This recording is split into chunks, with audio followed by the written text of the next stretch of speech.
What is up and what's going on, Pantheoners? Gotta find a name for y'all. I think I change it every Thursday.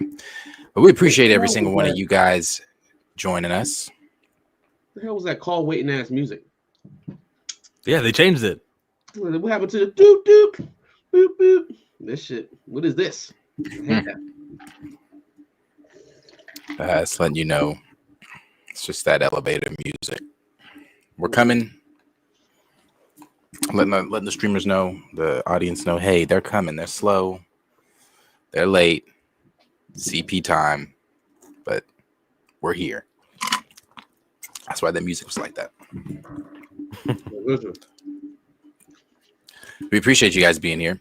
A few things to talk about today. Not a whole lot, but a few things we'll get into. We'll talk about the truth behind Kathleen Kennedy's retirement.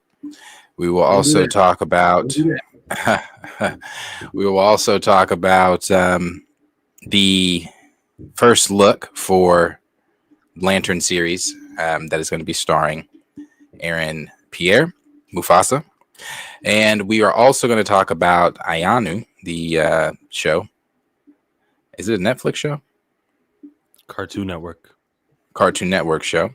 And we're also going to talk about the rumored Academy or X-Men Academy Disney Plus show that is supposed to be taking the place of Strange Academy. Or maybe Strange Academy was never happening. It was always Strange Academy, according to Jeff. But we're going to talk about all of those things. Before we do, we always like to get a little rundown. It's been a week since you've seen us. So, Marcus, how have you been since last time we saw you? Doing good, man. Doing good. Another day at work. Another week at work. Now we're off. Now we get to talk. Chill. It was a big election today. Made sure to vote. Very easy process. I was in and out 3 minutes. Loved it. Stretched some legs. Walked back home. So pretty good for me. Good week. Hit the comic book shop. Made a connection. Made a friend. Everything was good this week. What are you voting for in Canada? It was the Green Party for the province. Provinces are like states. So my Oklahoma governor was up for election, basically. Oh, I see. We hate our governor, but I see. No, we haven't. We can't vote again. Obviously, you know that for another 4 fucking years. But we're not talking about that. So we are going to go ahead and get into the first thing. First thing we'll go ahead and get into. I'm thinking we should probably maybe save Kathy KK as the topic, unless you guys want to jump into that first. I'd rather start with something happy. All right. Well, that's right. We did have a.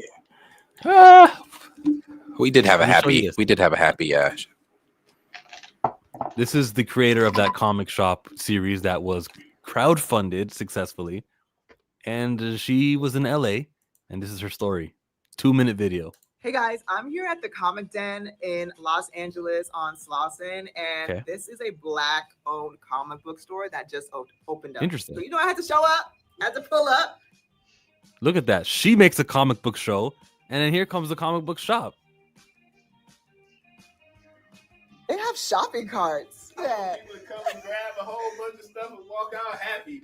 I'm here with the founder, Joe, and what made you open up a comic book store? I've collected comics my whole life since I was like 5 years old. I wanted to teach my son to live his dream, and how can I not show him to go that path if I'm not willing to live mine?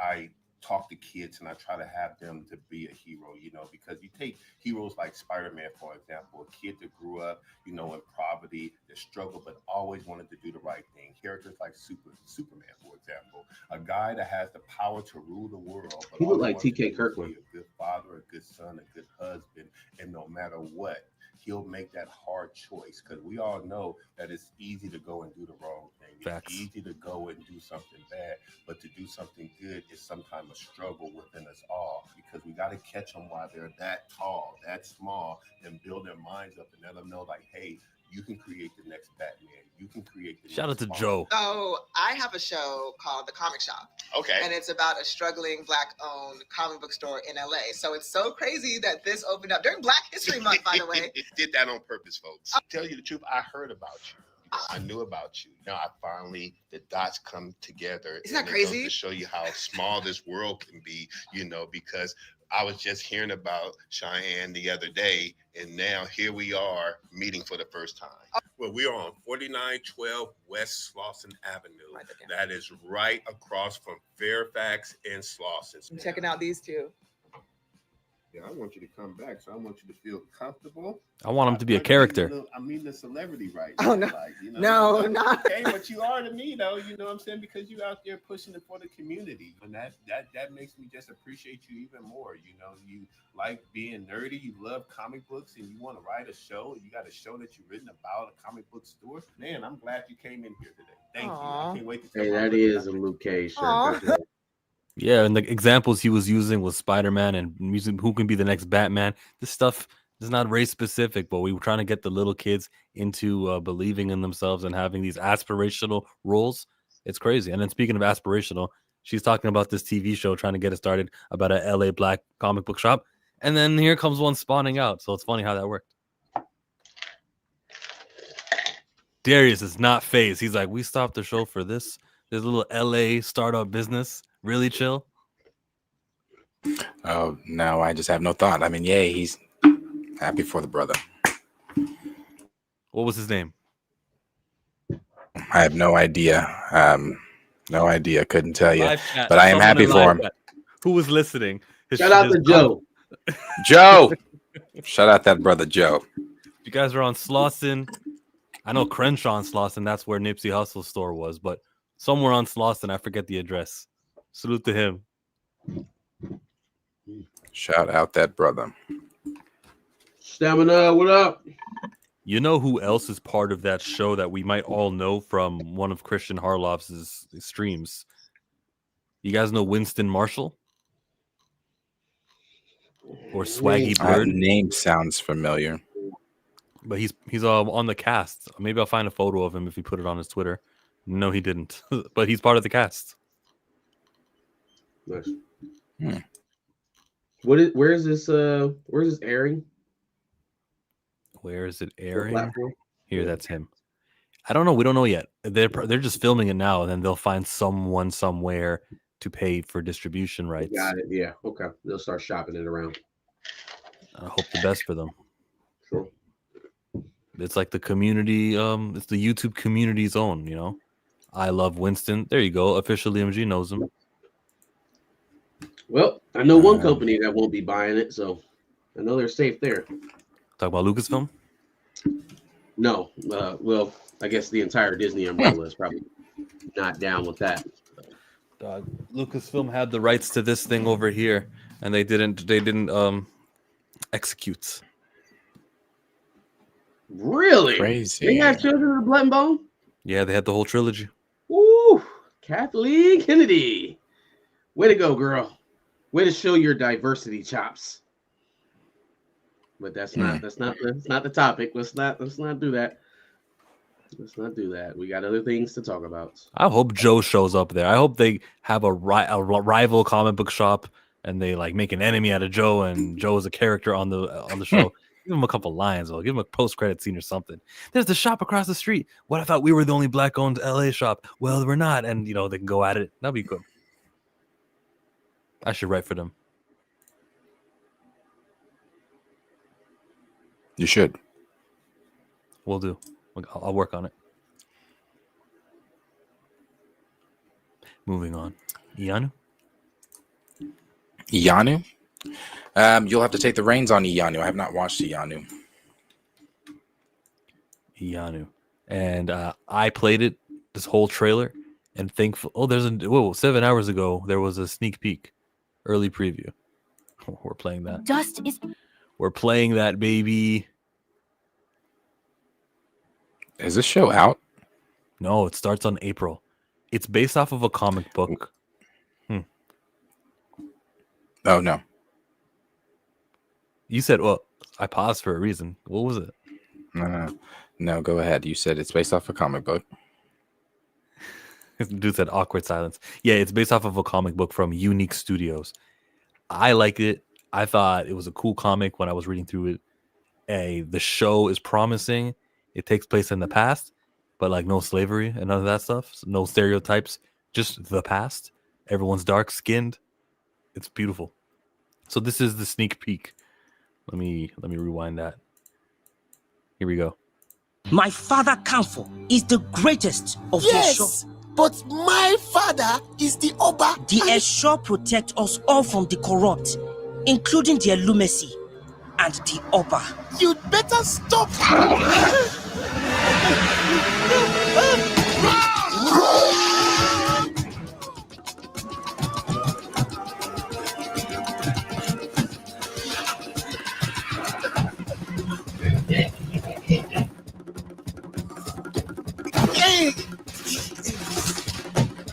Booty animation.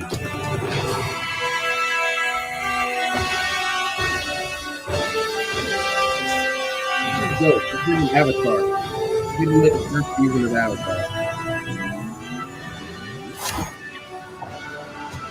Okay. Did you see that? She saved the children. Seize her now! This is just like issue 1. I guess I've overstayed my welcome. She's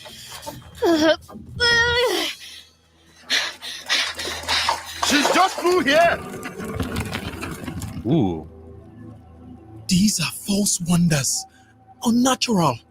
No matter, we go around through the main gate and cut her off. Bruh. What did you say, Marcus? Because we couldn't hear you while the thing was going on. What did you say? At first, I said it looks like it's given Avatar, like the first season of Avatar. And then when her mom put her arms around her, I was like, "Oh, she got that flat top." Fatal J asks, "Where can I watch this show?" Cartoon Network on April 5th, and then on the 6th, it'll be on Max. First of all, Warner Brothers gonna tap your ass about playing their whole trailer. They froze the whole sneak week. But yes, no, this looks good. Also, while we're highlighting, shows that are on, is this going to be Cartoon Network or is this going to be Adult Swim? Everything I've seen was Cartoon Network. Cartoon Network, because Adult Swim has what is that? Is a One Punch Girl, I think her name is, or something like that. One Shot Girl. So not a similar premise to this, but another original black female character, young character, fighting is the premise of the show. Good watch if you catch some Toonami or some Adult Swim on a Saturday evening, Saturday night. You ain't got nothing else to do. I would check it out. Invincible Fight Girl. There you go, Leo. Invincible Fight Girl. Yep, Invincible Fight Girl. That they're asking for a lot with that title, but okay, sure. I mean, the title is what it is, but watch the show. Give it a shot. I'm gonna play the official trailer also. Esho warriors, form up! Absolute power! There is only one hope for the people of Yoruba land. The Chosen. My name is Iyanu. I thought the Chosen would be taller. As the Chosen, you have a trinity of powers: unnatural, natural, and supernatural. She must prove herself. The land isn't getting any less cursed while you try to discourage me. Trust your instincts. This is what I have been training you for. And discover the source of her power. Team Chosen. I like that. Team Chosen. You can do this. One big leap. For a chance to return her people to a new age of wonders. How was that? Yeah, you see that cool girl pose? How was that? Look at that. And look at the palms of her hand where it's lighter, like everyone's palms is supposed to be. They actually got that That's right. some of the characteristics that you don't see people pay attention to for darker characters. For sure, like whole hand be black, like the whole entire every inch of the hand be the same color. People don't know, though. I should say people don't know that. People whose skin tone is literally this, they're not really considering. Yeah. No, I don't think it's always a conscious thing of doing it. It's just that you don't think about it because that's not how your hand looks. Yeah. And so this Iyanu character, who her name translates to miracle or wonder, is this character who I'm really invested in. I like. She's just cool. She's aspirational as well. And then Iyanu is an outsider of the city that they were all in. The Elu is the name of that town. It's got a big wall again around it, kind of like Ba Sing Se, because this is Avatar. Ba Sing Se. Yeah, so she'll think uniquely, she thinks differently, but she's gonna make a couple friends along the way. I don't know, man. This has got so much potential, if you ask me. I'm rooting for it. We want comic books to be adapted to cartoons, to be adapted to live action. This is doing those steps. Here's my question. How long does she stay that age? How long does she stay this age? I understand this is on Cartoon Network, but even Aang started to progress and got older. If this is going to be some sort of like saga or quest, like show, at some point they're going to have to give us that little time jump, just a little boost. Let's at least get in. She's like preteen age now. Let's get her to maybe mid to late teens and then elongate the story from there. Bro, I don't know if I'm going to stick around to watch an 8-year-old that long. This is just me. Now I'm a grown-ass man. I don't know what the kids are going to watch, right? But in terms of creating a larger audience for Iyanu, I would say as soon as possible that y'all can get her to an age jump, get there. You guys are joking with your little Avatar jokes, but that's my answer to Marcus. Avatar, they knew Katara and Aang were leading up to that big kiss, right? They're gonna age these kids up. She's got her love interests as well. So yes, by the time we get to the big finale, the big kiss, they'll be old enough. But it's kind of how like when we were still doing comic books, right? How long do you expect new readers or new viewers to hang on and wait for what? You're speaking my language, yeah. Because at some point we're just doing filler material. No one's allowed to progress anymore. How long do you? So, like, if we get into season 2 and she's the same age, I feel like we probably to the end of season 2 and she's the same age. But like we maybe missed an opportunity or so. Maybe somewhere within those first 2 seasons, she should take a jump and she should get into an age that feels more comfortable for them to start adapting more mature storylines.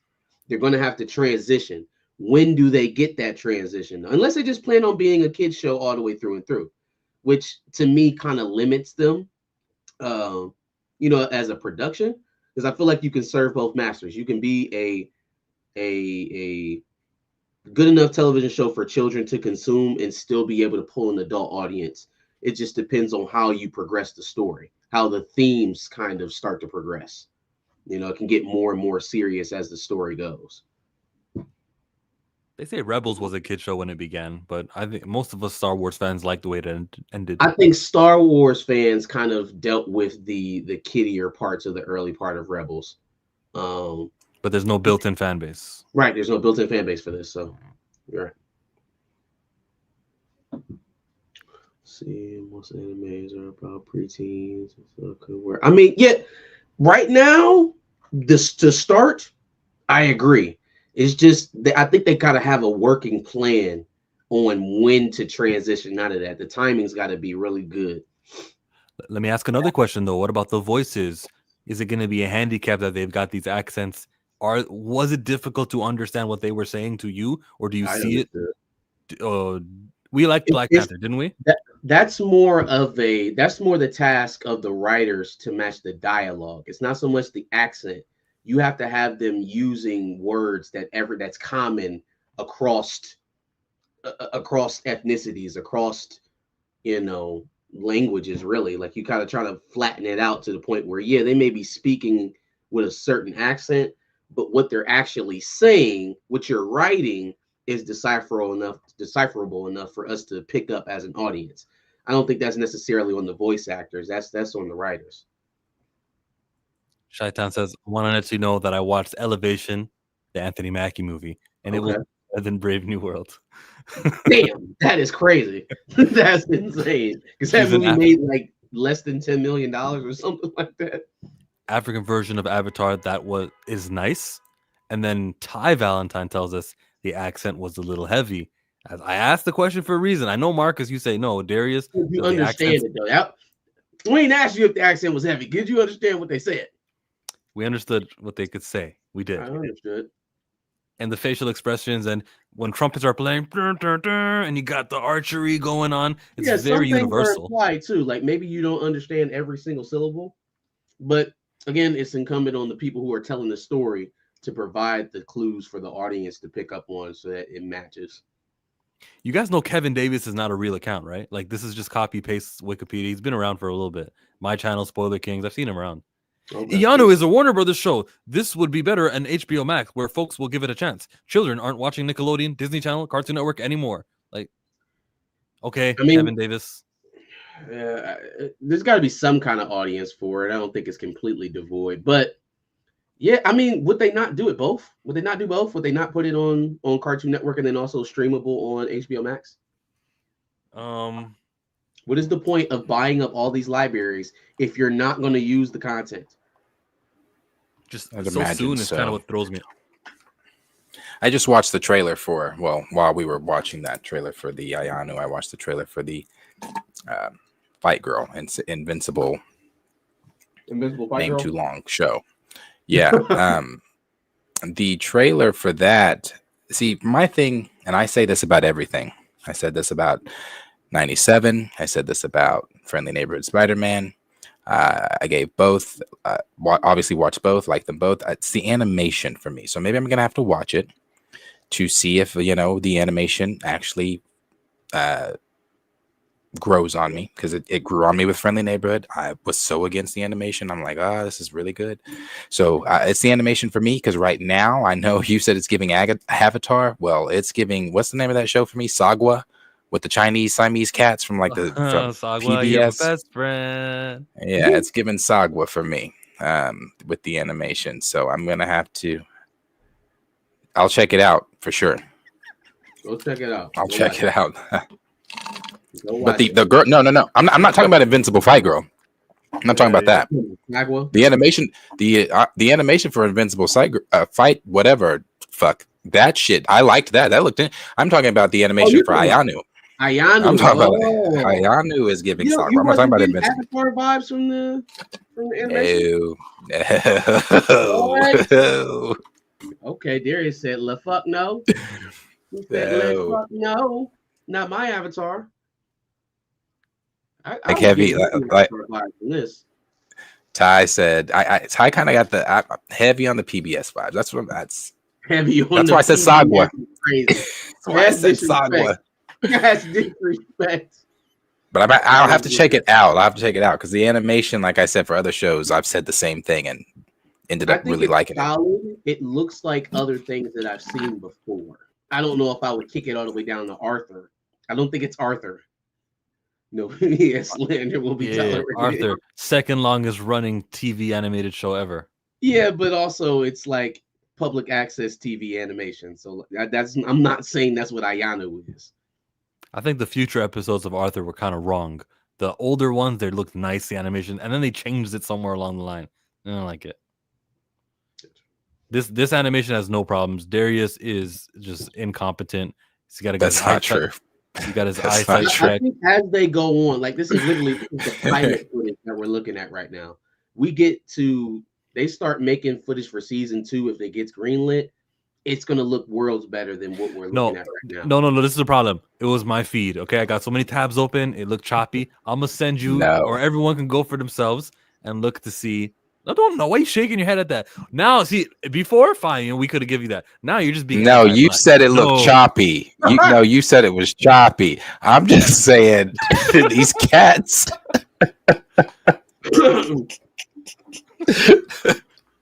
Look a lot like they could be in the next studio. Jesus Christ. I would check it out. You also said that about the first episode of wrestling. You didn't watch WWE on Netflix, so sure you'll check it out, Darius. People don't forget Darius.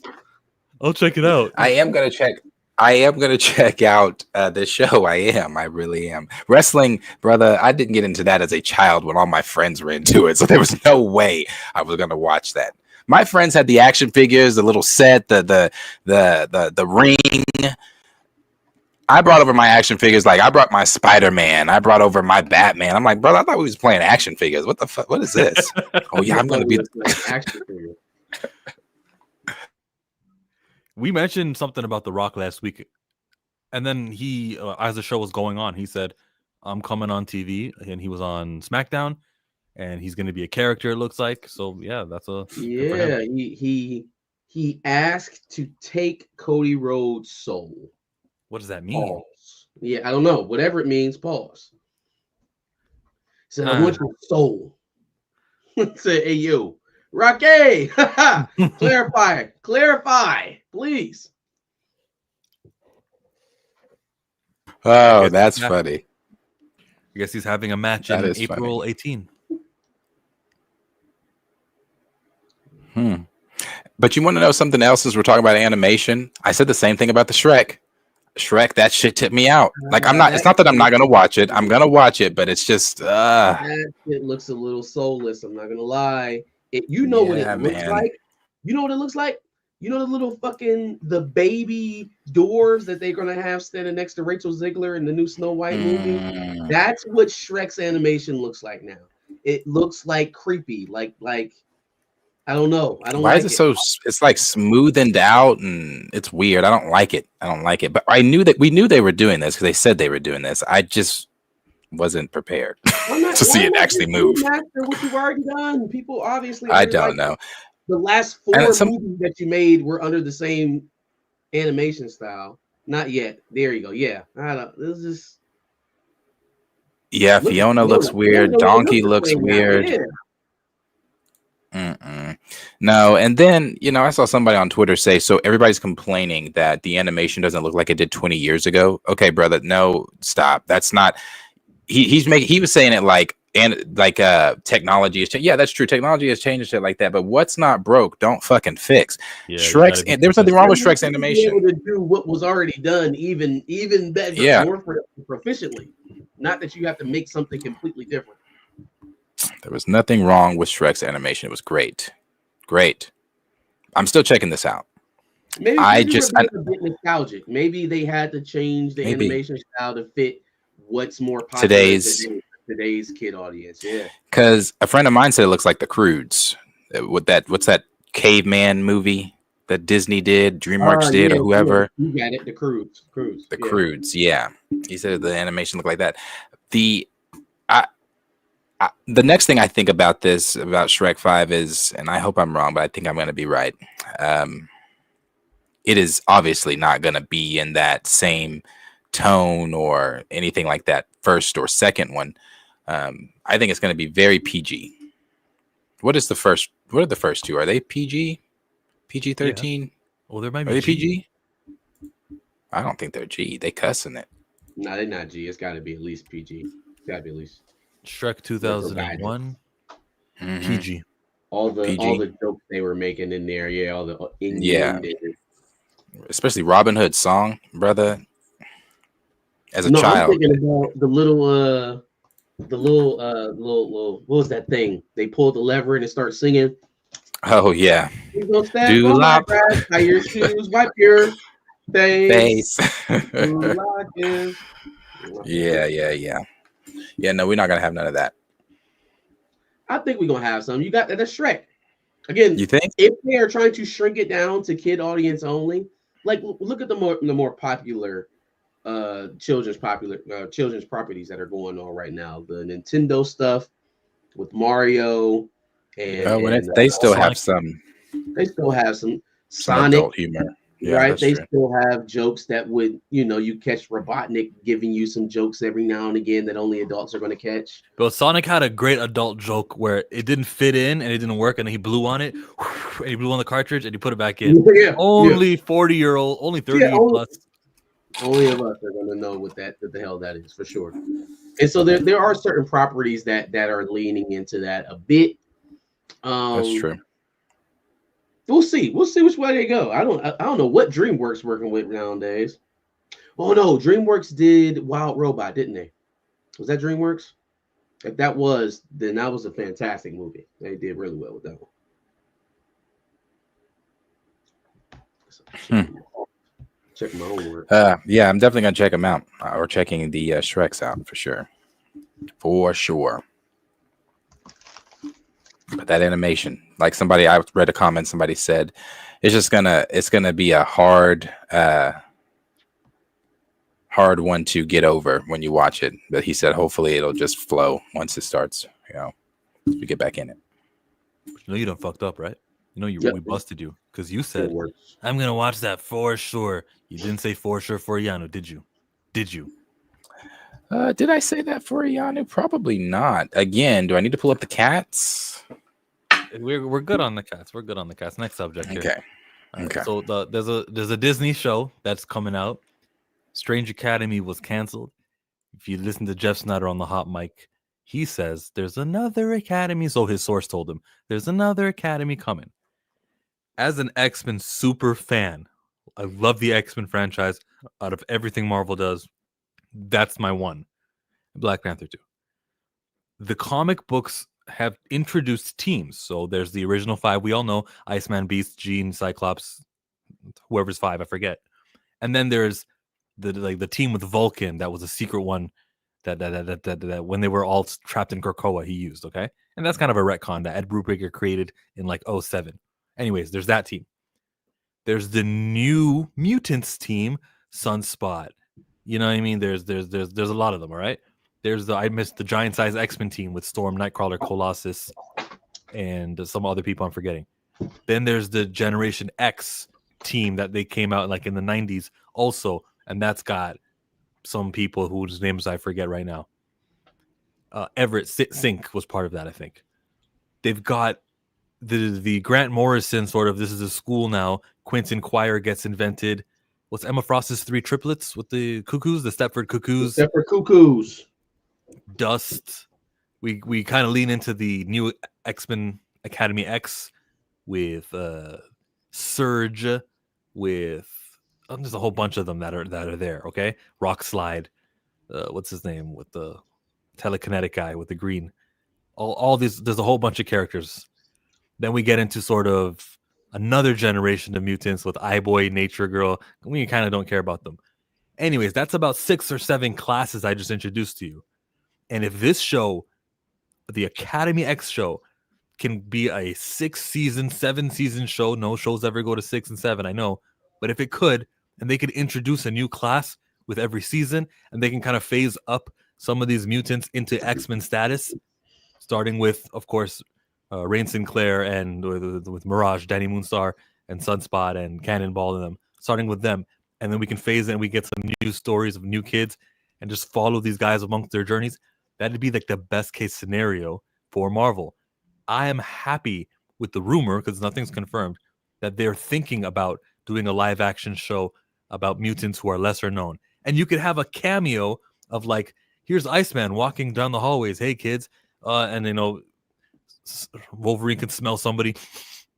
Watch out for this one. And he leaves over. Like, all you got to do is pay the actors like a cameo fee or something like that. But we can include them and tell an overall arching X-Men story.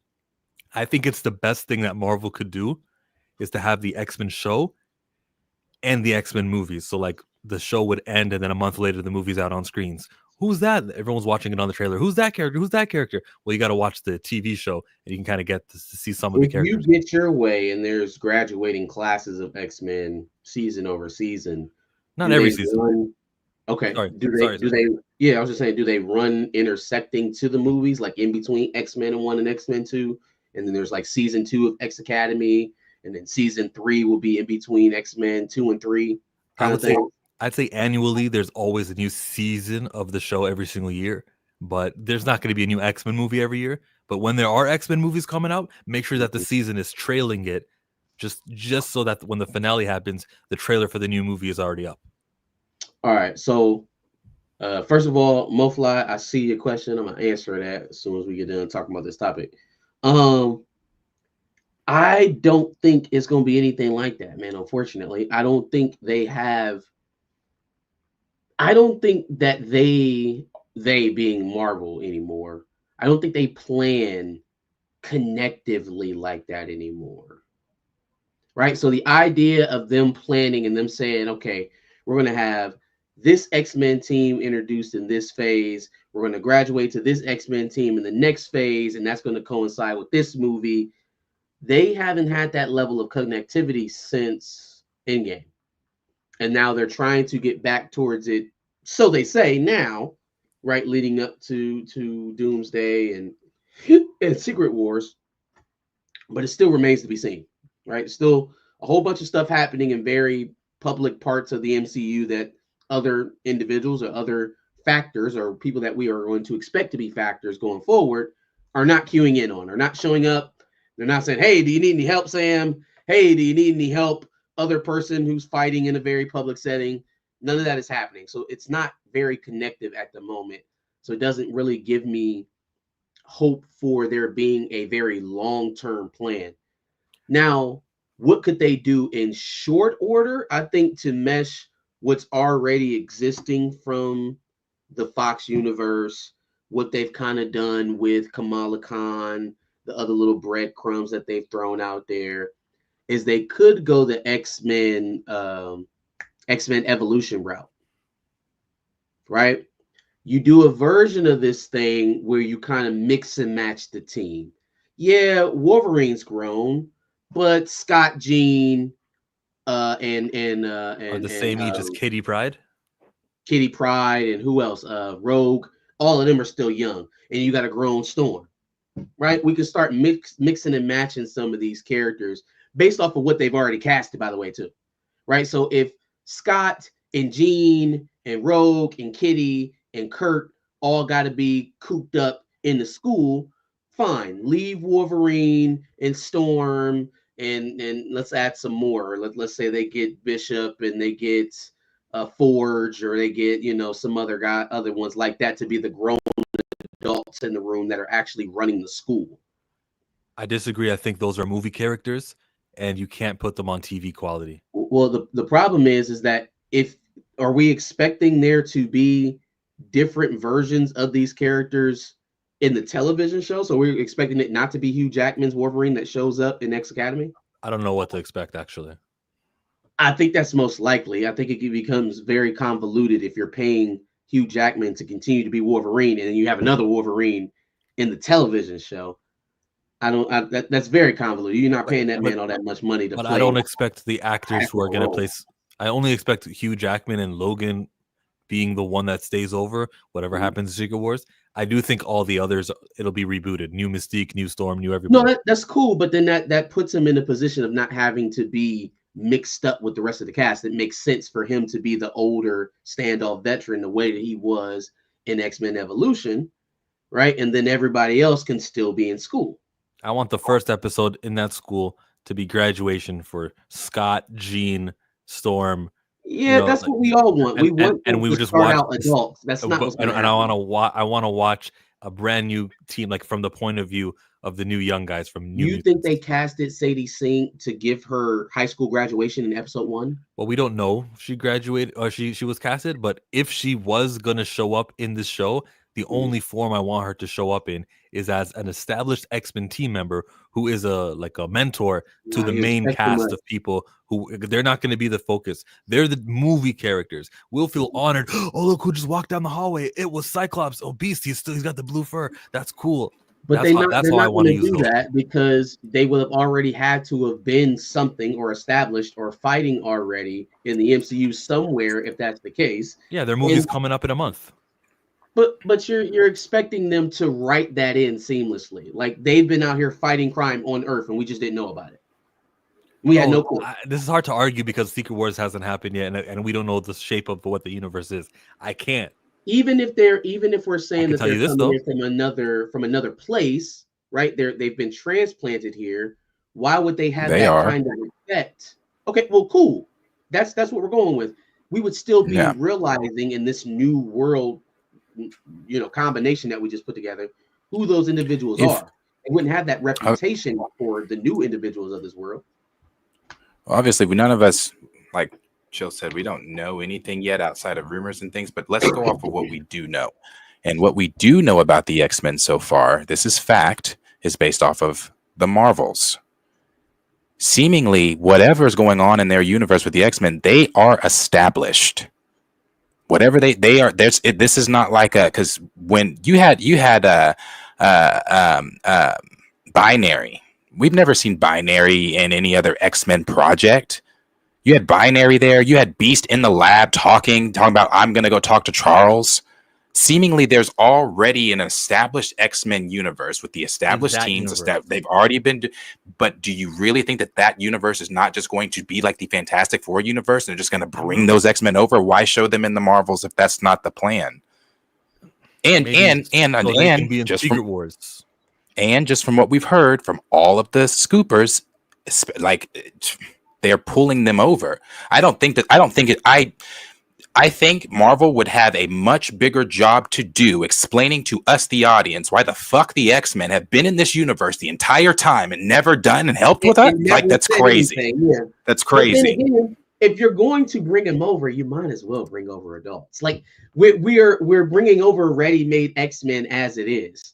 We're bringing in baked-in X-Men. So if you're doing that, then yeah, bring over grown people. But that would run directly counter to all of the casting buzz that we've been hearing so far as well.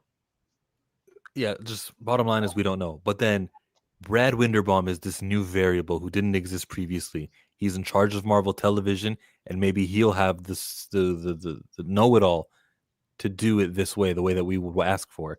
He's in charge of Marvel TV. X-Men 97, I know we give a lot of credit to Beau DeMayo, well deserved. He was a part of it. And even though they're scrapping the Beau DeMayo script of season 2 and 3, we still don't know if season 2 and 3 will be bad with what they do that's new. Could we at least see season 2 before we start anointing Brad Winderbaum? I'm gonna be honest. Okay, yes. Like I don't trust them yet. It's just we're not there yet. Mm-hmm. I think it's a bad idea to do X-Men on Disney Plus. That's just my opinion. I don't care if it's a show. I don't even care if the show comes out after the movies. We've seen the Disney Plus formula. We've been doing it since 2021, 2020, whatever, but it doesn't work. It doesn't work. It doesn't work. The Disney Plus formula doesn't work. I think it's going to work with Daredevil, again, just because pre-established, you're picking up where you left off. If you pull in the Netflix people, maybe it might be a little bad because the stench of Brave New World is still in the air. I don't know. But I think this Disney Plus, for the X-Men, I don't think it's a good idea. I just don't. I don't think it's a good idea. Unless you are really going to put your foot in this shit and really do it, Marvel's gambling. I have my concerns about Daredevil, not with tone, not with Matthew Cox. Obviously, he's great. I think the villain, from what I'm hearing about, well, at least the villains that we've had named, right? I think Bullseye is going to be there, and then Swordsman. It's just kind of slight, you know. Kingpin's not going to show up, or he's not going to be a factor in terms of a villain. At least that's what the guy said, the guy who plays him. I think they're going to struggle at a certain point. Were they 8 or 9 episodes? Without somebody that we actually want to see Matt Murdock fight. But then again, you know, we have no idea. Like you said, we don't know anything. But let's say the Muse character actually has me pretty interested. Okay. Cool. I think the Muse character is going to be a pretty interesting character. We're talking about a character that is maiming his victims and hanging guts and hearts and livers and heads. Again, how deep into that are we actually going to? We heard just from what they've said, it's going to be pretty dark. They gave us this same talk for Moon Knight, and they did. That was their version of the darkest MCU project so far.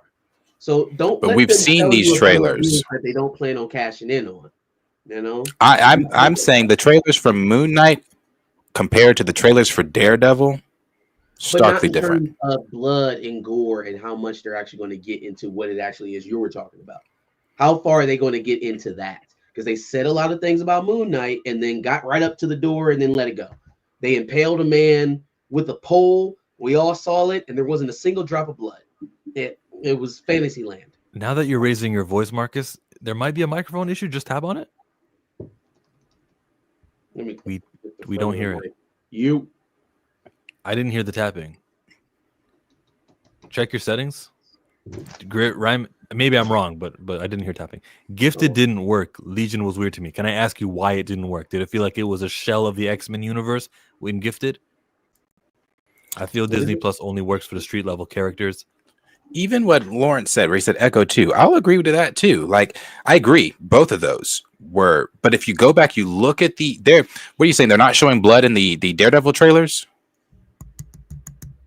I didn't see it. Did you see blood in the Daredevil trailer? Let me show you. Let me show you the newest. It's in the first trailer they gave us, but the newest TV spot they gave us for. Oh yeah, blood's in the trailer. Blood's in this new blood. Blood's been unless I'm seeing things. Blood's been in it quite a bit. The newest TV spot is Kingpin beating the shit out of somebody, and there's blood. I haven't seen that. I see it. So Kingpin is in it. Why they be lying so much? Yeah, Kingpin's in it. Kingpin is one of the villains. Muse is one of the villains. Bullseye is one of the villains. This newest TV spot was about Kingpin, and it was pretty interesting. Had him in the little conversation of them sitting down, having that conversation at the diner, right after he's elected. Was it mayor of New York? But like I didn't. Again, communications from the actor himself, and they were saying that they weren't gonna play a role. I don't know. We'll see. Yeah, I mean, you have to prove it to me. You gotta prove it to me. I liked Netflix Daredevil. Oh yeah, they got some work to do. But you gotta prove it to me. You gotta prove it. Work. It's not playing lip service and just thinking that it's going to get butts in seats again. Well, this is what we got for X-Men 97. Season 2 will release in 2026. Rob Liefeld said, and yet another Rob's blow. hurt. Way to kill all momentum. X-Men 97 was wire to wire the best piece of entertainment Marvel produced the last years. Bode says, Rob's just hurt. He's still hurt because he didn't get invited to the party. So he's still sad and mad, and he's just. I think some of the jabs he's taking is petty. It's him being butthurt. You've read why there's a delay. I had the season locked in animatics February 2024 after my departure. The usual execs came in and tore it to pieces for being too complicated and ambitious and wanting something more kid-friendly. That's not why they got rid of it. They got rid of it because that's not why they got rid of it. They're getting rid of it because it's not be more kid-friendly. Bo's story changes every time. Every time. He put it in quotations. I think he's like, that's the official reason. He knows it's BS. So I wouldn't say he changed his story right now. Why you not on code, Darius? This is a bad week for you. Rather talk about Sidewalk. I'm sorry. Here, it's, I was looking for this, what I just sent you in your DMs, but what did you say? I just said he put it in quotations. He knows that's not the official reason why. If you pull it up again. Wow. For being too complicated and ambitious, it is in quotations. They're still rewriting season 2 right now while barely getting through season 3. I just want him to answer my fucking question. What's the mandate with T'Challa? He's doing all this damn time. I just want to know. What were you told? That's all I want to know. What were you told, Bo? He didn't tell me. I asked him. I asked him. He's responded to people about it. He said that he felt like it was too soon. He was riding that emotional wave. Everybody in Marvel was. I know, no. But I want to know. I get what he said, but I want to know what Marvel told him when they came in there. Did they say like? I don't think Marvel told him shit. Oh, you're thinking he just went off of too soon, not T'Challa. When they put out a directive like what they said. At what was that D23 4 or 5 years ago when they did that was a signal message to everybody who worked on projects in Marvel. No, I don't think they had to go back and send out a mass email. I don't think Kevin Feige had to sit down with all the heads of the different departments. I think they heard what Kevin said. They rolled the wave of, oh yeah, Chadwick, that's our family. Yes, absolutely. Protection, honor. Yes, Kevin Feige. Slay Queen, and then that's all that was needed. They didn't need to say anything else after that. That's how it works. That's how the trickle down happens. I still don't like it. So I'm over here on the side looking for the Bo DeMayo tweet about continuity over something something. That was his reason why. I think while it is true that message that Kevin Feige gave to us December, his portrayal of T'Challa the Black Panther is iconic and transcends any iteration of the character in any other medium from Marvel's past. And it's for that reason that we will not recast the character. Of 2020 trickled down to everyone else, and he knew that. But on Twitter, he was acting like, no, we had to not use T'Challa because at the time that's how we felt. So I think he agreed with it also. And there is also a mandate because there was a Freudian slip when Jake Castorino was talking about it, and he kind of was nervous and kind of said the word That's mandate. What I want I mean, what I want to know. It very well could have happened. For me, just thinking It did. I just want him to answer it. Just tell me.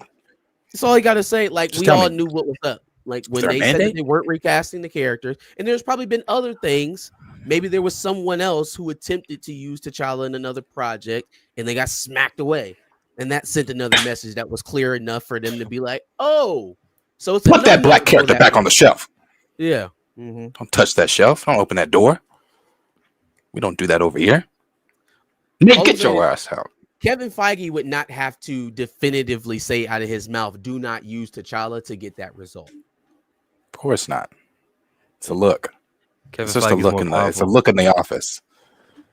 Kevin Feige wanted Kamala Khan to be a mutant, and now they're writing a giant-sized X-Men book, going back in time as if Kamala Khan was there. I don't know what the goal is of this because I haven't read it. Are you trying to You want to know what's gonna be funny? You know what's gonna be funny? Somebody on Twitter said, Kamala Khan, why y'all asking for an X-Men show? She's gonna be the main character. Hey, if Oh shit! the leader of an X-Men team, I'm going to fucking throw up. I'm going to throw up. Amon Vellani's probably going to throw up. She's going to throw up while she's recording it. She's going to be like, "What is this filth that I'm making?" Yeah. I have found almost every piece of news just hilarious lately. Because it's just like, it's like, okay. Oh shit, that's funny. Oh god, when they said that though on Twitter, I was like, you know what? That is so Marvel. that is something Marvel would do. That is something Marvel would do. I want to run something by y'all. It was an interesting little thought project. What if, because again, I am not necessarily of the thinking that Fantastic Four Thunderbolts is just going to save Marvel Cinematic. I'm so nervous. I'm not there. There's not enough evidence out of what's come out of these last two phases that they still have the ability to grab when they have someone other than Hugh Jackman or Tom Holland on the screen. Okay, outside of those two box office punchers, it ain't been looking too good. Okay, so do we believe that Marvel knows that most of the stuff that they've put out in phase 4 and 5 is garbage? I would sure hope so. Do you think they know that, or do they think, okay, cool, we bided our time, the normies ate it up, now we can hit them with the big stuff, and we'll get over the top? I think they know. I think they know that they have produced some shit. Okay. Are they ever going to address? I think they addressed it. I think they kind of somewhat addressed it in a humorous way in Deadpool. They allowed Ryan to say the things that he said. So I guess I would say they know. They're aware of the things that people are saying. I mean, you would have to be in a delusional state to believe that, hey, we're on the right path. Let's chug on. And the whole thing, like with Brave New World, if Brave New World hits 425, for them, they made that damn number up. They made that damn number up because that's based off of if they spent $180 million. That's under the assumption that we're still believing that this once, twice, thrice delayed movie only took $180 million to get to the finish line. And that's the 425. And even if that's all true, that is just dead-faced even, dead balls even. We don't owe anybody any more money. We don't have to pay any more bills on the film. That's not talking about any profit. It's not talking about anything else. So like that's not a success. And the idea that Thunderbolts has to be what 5-10 times better than Brave New World even to be seen as serviceable. Like let's be real, man.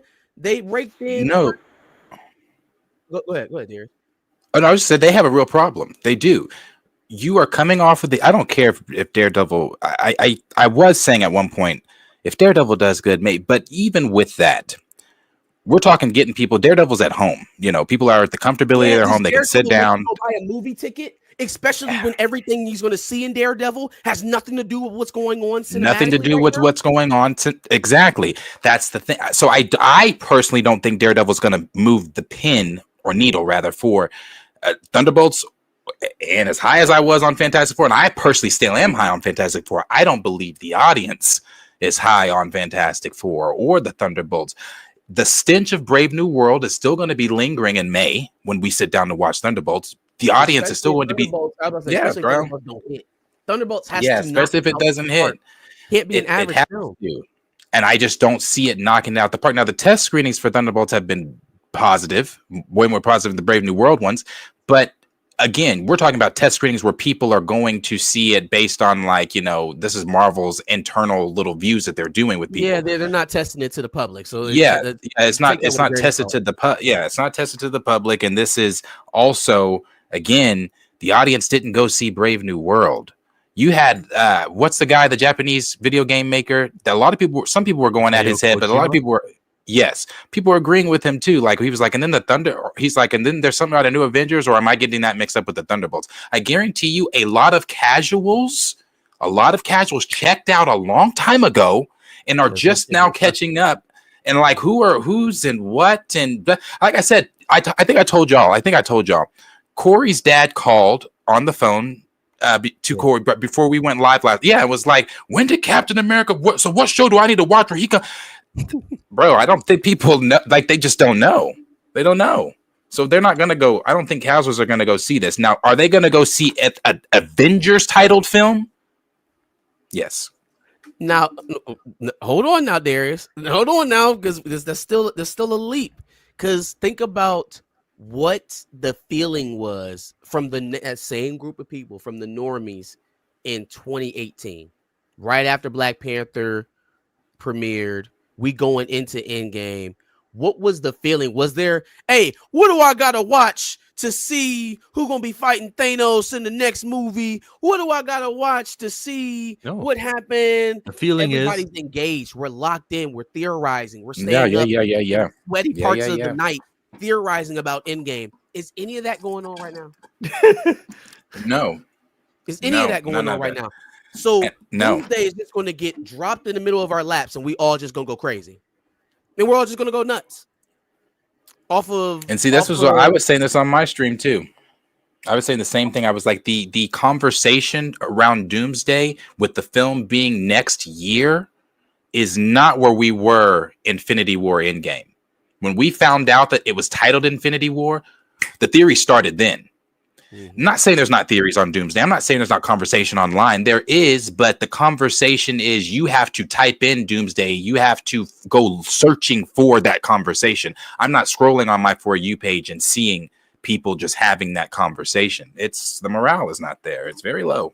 It's very low. We were staying up till 3 and 4 in the morning watching streamers talk about a show we was just watching, and that was just 5 years ago. That was WandaVision. They have lost that completely. It's gone. It's evaporated. And they know. Yeah, you'd be well.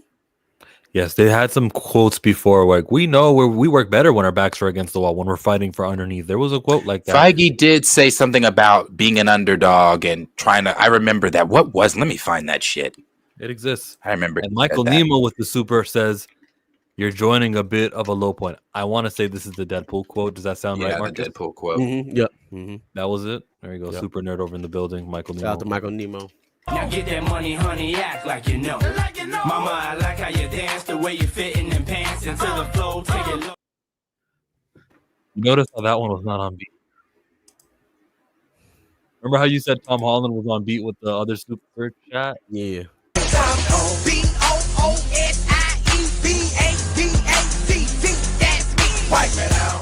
And then my girl from the Australian Olympics was just. Now get that money, honey, act like you know. Mama, I like how you dance, the way you fit in them pants into the flow, take it low. I just couldn't find a song for her. This is what Feige said. This was in May, so this was last year, around the Deadpool time. Kevin Feige says he's comfortable with the MCU being the underdog again. I prefer being able to surprise and exceed expectations. Sean Levy added, "You'd have to live under a rock not to know that the last few Marvel movies have failed to ignite the world in a way that so many did." I guess it was Sean Levy said the second part. The second one was worse than what Kevin gave. Yeah. The second part was worse than what Kevin said, but they were sitting. Sean Levy together. has license to say that because Sean Levy hasn't been part of the decline, and he also is making the film that's pulling them out of that. So he's Kevin still gave this quote though. He still co-signed it. Like he did. Listen, lip service is lip service. Has they shown you on the big screen yet that they've made a conscious effort to improve? Takes time. These movies are in development for 2-3 years, so we'll see the effects of it later. Brad Winderbaum effect. If that is, I see what Chilla's saying, but I also see what you're saying too, Marcus, because it's the same. I mean, I think both ways on that. I mean, is Thunderbolts that film? And there's only one more after that, and that's Fantastic Four. Now, granted, nope, that's not true. I was about to say, granted, you got Spider-Man, but that's after Doomsday. So I don't. Fantastic Four, man, because I can tell you right now, Thunderbolts is not gonna be that deal that like. Now maybe because it's coming out in summer blockbuster, maybe it can have some legs in its second weekend after some word of mouth. But if not, if it doesn't have a second, then no. I would even say if that first weekend is very low, the odds of a second weekend having a word of mouth is not going to be there either. So then you would be hinging on the Fantastic Four. So that means that's 2 movies now that you've had that have stunk before the Fantastic Four. If people aren't going to go see those 2 movies, brother, I don't know if is Pedro a big enough name to do that, to pull in? Well, then no. Or Vanessa Kirby. Then they've got how about some real the praying to title do. of Fantastic Four that has never historically been a box office winner. But I feel like there is some hype generated because Fox owned those properties, and we were always wondering when they would show up in Marvel. That's been happening for 10 years. So here's the thing. I do think there will be a bit of a Marvel bump. Yeah. Right? So if their top film in the other iterations of Fantastic Four only topped out around 450 million, then that Marvel bump should bump you somewhere in the 600 millions, 600, 700 millions. If Fantastic Four makes $700 million, they're going to implode. Burbank will literally fall off the face of the earth. If Fantastic Four, this version of Fantastic Four, only makes $700 million, whoa, that is terrible. Well, that's Fan Four Stick. Look at some of the older ones. That's probably what I was leaning more. Not some of the worst comic book content of all time, but you know, the ones with Alba and Chiklis and Chris Evans. Let's check in on those. Where are we at there? All right, yeah. There we go. Okay, 335 million. It was up by 100 million. I contributed to that. So the Marvel bump will get you somewhere into maybe the 500 millions now, right? But do we expect them to go from $300 million to $1 billion because of Pedro Pascal and Vanessa Kirby? Yeah, that won't happen. So again, we've already have to adjust the expectations down because of the title that we're dealing with. But then you add on the expectations that this is supposed to save the MCU. If they go up there and they post a 700 ball, which is I agree with that, which is very ambitious. That's fair. Should call that a success. Fiscally, I agree with that. Yeah, I would. But is the rest of the general public going to look at it that way? Thor: Love and Thunder made $700 million. Did it? Without China, yes. Look it up. Thor: Love and Thunder made hey, shout out to Tina, because we was arguing in the comments about this, and she peeped me to that. Thor: Love and Thunder made over $700 million without China. So is it really a success if the film that's supposed to be saving your entire studio only made $700 million? This is where that RDJ shit comes in. Pulling on nostalgia, pulling on the what are they doing? This is where I would say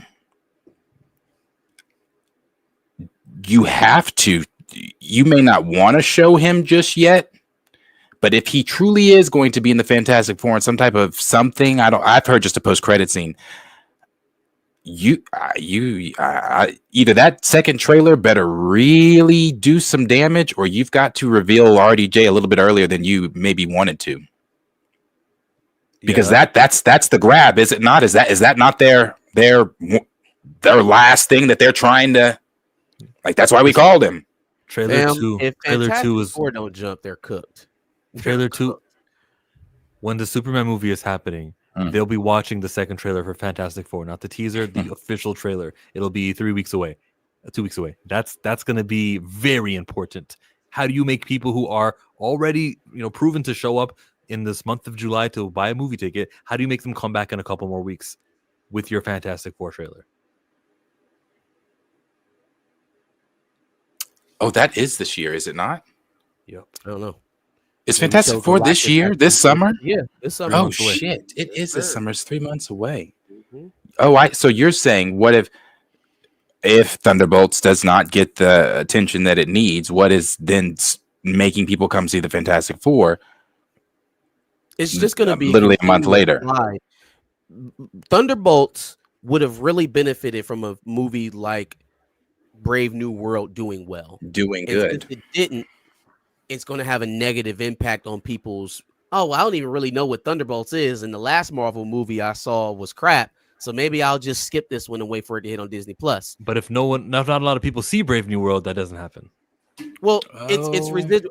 It's the reputation around it. If you didn't see Brave New World, you're not going to go and spend your money to go see Thunderbolts. Good point. So then now you're doubling the effect. You got two stinkers rolling into Fantastic Four, and Fantastic Four is in the most competitive month of the year. It's got Jurassic Park. It's got Superman in the same month within weeks on both sides of it. I am not convinced. That's why all this talk about what we're going to talk about last with a certain studio exec, maybe, stepping into Kathleen Kennedy's. Fam, he has to get out of this year. He has to get out of this year successfully. Let's see how the rest of and I can't wait till we get to that one. Yeah. We're there. Let's do it. I don't care about Marvel. Let's get to Kathy. No, because we were talking about Kevin possibly taking over for her, correct? Right. The good old days where, like 2 days ago, where Hollywood Reporter was making articles like this. They've got a succession problem. Who's going to be replaced Kathy Kennedy? Will it be Favreau, Filoni, Feige? And I read this whole thing, and I was like, oh my God, I'm chomping at the bit. No matter whoever it is, it's always going to be better than Kathy Kennedy. Remember that? Those are the days. Good times. I was so happy. Well, after seeing the Andor trailer, I tweeted, okay, you win, I'm out. You guys win. You can have it. I'll stick to what I love and know in Star Wars. You can have it. I'm done. But then, we got the report of, hey, she's retiring. And I was like, God, are you, can we come back? Had said what I said on the stream the other night about it. But she just did, just dropped a interview before we streamed tonight, and this is what she said. Kathleen Kennedy says, we'll probably make an announcement months or a year out, and I have every intention of sticking around to help that person be successful. Now, here's the thing. Kathleen Kennedy, even though she is going to be leaving or retiring from Lucasfilm under the position of president, she is still going to be producing.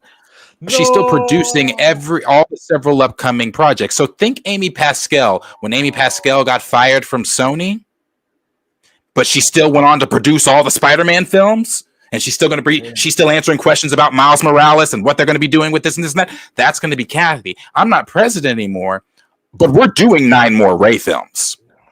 I'm not president anymore, but the Force is still female. I'm still here. Okay, now it's starting to come together. It's starting to make sense. Because I was hearing that it was either going to be, it was going to be Filoni for sure. It's going to be Filoni and Favreau. Well, we really wanted, the trades wanted to be Kevin Feige. Let's just sit that in the pocket. Let's talk about that lastly. So in terms of the Filoni Favreau of it all, Filoni seems like, obviously, right? That's like obvious who they would choose to go with. Favreau, I think, is who most fans would vote for. Yeah. I've heard some explanations on why he might not take it, and the easiest one for me to understand is that he already makes more money than what studio heads make now. Like, he's making more on a per episode basis now than James Gunn is making as a studio president, so it doesn't make sense for him to take a pay cut and do more work. I think this is a dead-on ringer. This is a dead-on ringer, because if you're telling me that Palpatine's going to retire, but then Palpatine's going to exist in the shadows the same way Palpatine existed in the shadows of this new Star Wars universe that Palpatine has created, then if I'm Favreau, I'm not going to end up being Poe in the last trilogy. Get me the fuck up out of here. I don't want to deal with that. And Filoni is the exact person who would take that job, knowing damn well Palpatine Kennedy back here is breathing down your neck. Of course. Breathing down the neck. Since we're using Star Wars examples, because he is the Dooku of the apprentices. He's the yes man. He is the I'm going to do whatever you say, master. Oh yeah. You took the job once. Why he's the yes man. I love Dave. I love Dave Filoni. I think he's done some great fucking shit in Star Wars. Some shit I rave about. But Dave is a yes man. Dave is not going to be the guy to tell Kennedy, hey, I understand that you were president. You put me in this position now. We're going to hold off on the Rey films. He's not going to do that. He's going to greenlight the Rey films and say, hey, onward we go. He's not. I'll do my best. And Favreau's just, we heard about the beef between Favreau and KK during the season 3 changes of The Mandalorian. When she said, oh, no, hey, we're going to bring Grogu back and we're going to take, she was like, oh, no, we're going to sell merchant. And Favreau's going back with her like, no, we have plans. This is what we set up for. And he's back. And then we got him unnecessary. It was in 2 seasons. The Grogu merch was moving perfectly fine. It was fine. So he can be in that robot? Yes, no. That sold more merch. Was that really worth it? No, I haven't even seen a toy of that. I ain't seen shit of that. So no, like they never should have done that. They should have let Favreau do whatever the fuck it was he was going to do. So since Kennedy did what she did, fucked it up and said, we're throwing back in there unnecessarily. So John doesn't want it, is what some people are saying they heard. John doesn't want it. And I wouldn't want it either. I wouldn't want it either. If you're going to still allow her to make content, what's the point of you retiring? It's Gina Just Carano. stay here. They need to keep her happy because Gina Carano needs to. She's going to be a witness. Kathy Kennedy will be in that trial, and you can't have her be scorned against you. Bob Chapek already is a wild card who, if he's subpoenaed and he's on trial and he's saying, actually, we did. Yeah, we made sure we made a statement about this cat with Gina Carano. She wasn't employed by us, but we went an extra mile to defame her. That's what Bob Chapek's going to say when he hits that stand. There is no way. Gina Carano stuff aside, it is Gina Carano's fault. If they let this woman make more Rey movies, just sell them. They're coming. Sell it. Cash in. They're coming. Call Apple and say, name a price. Call him. Call Bezos and see if he wants to spend 50, 60, 70 million dollars on a studio to add next to MGM and pitch it. Let it go. Because I'm not on this train of, Marvel knows that they're making bad content. They just keep putting out bad content because it was years in the pipe. That's what cancellations are for.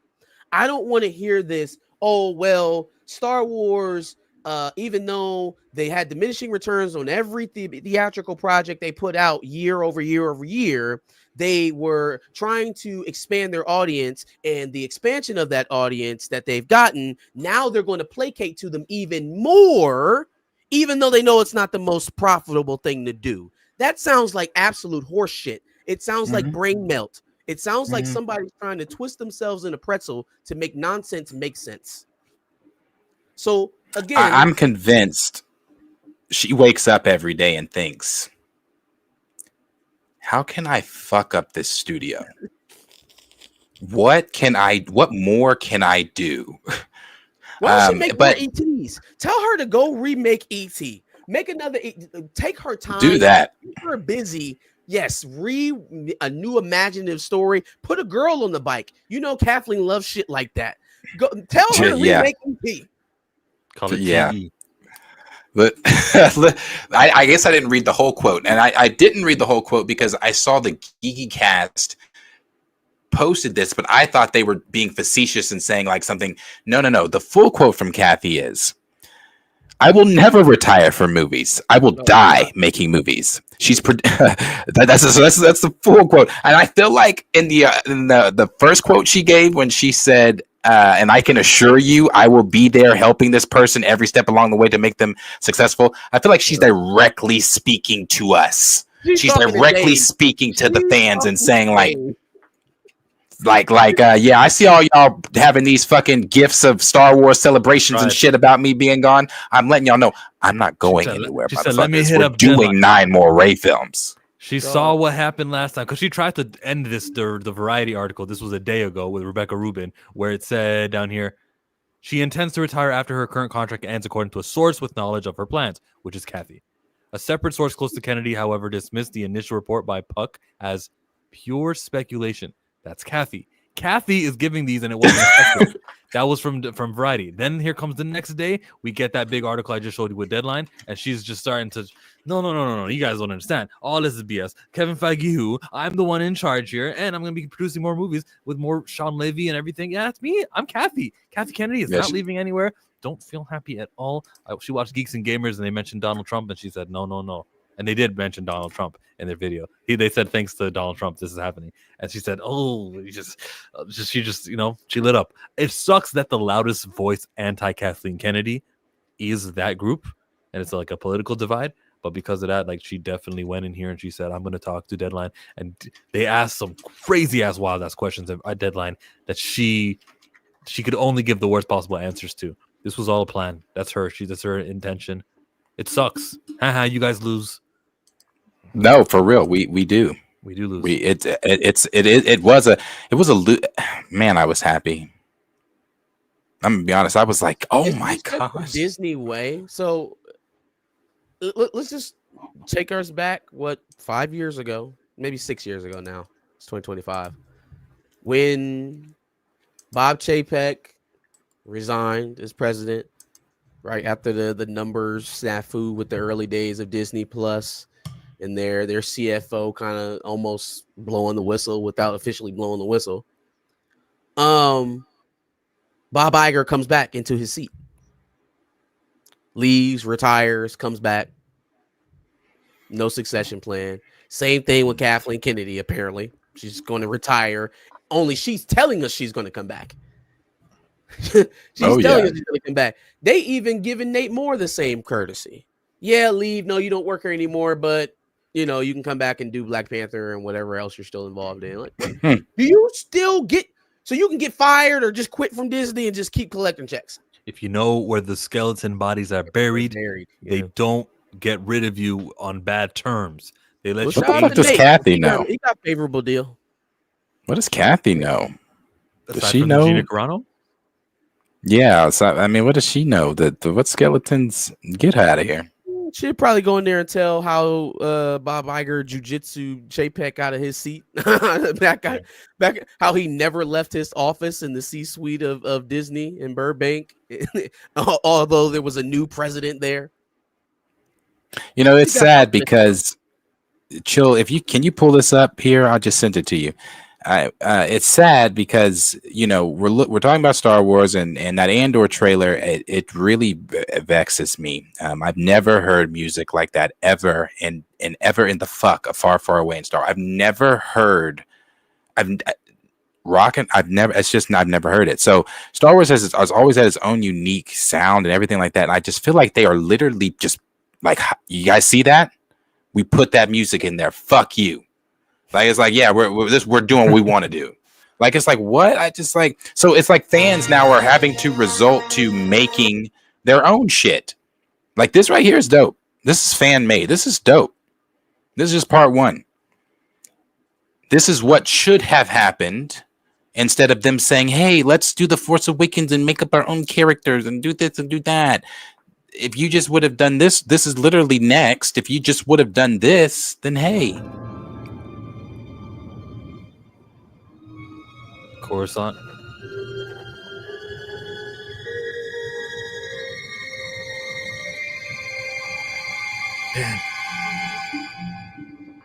Hello, Luke. The twist in this is crazy, though. They did change with you is coming something that is not in the book, must but continue on through the Force. You can't go. I need you here. It is time for you to train a new generation of Jedi, not as the last of the old, but as the first of the new. What if I need your guidance? Call upon the Force, Luke. It will always be your ally. Yes, Master.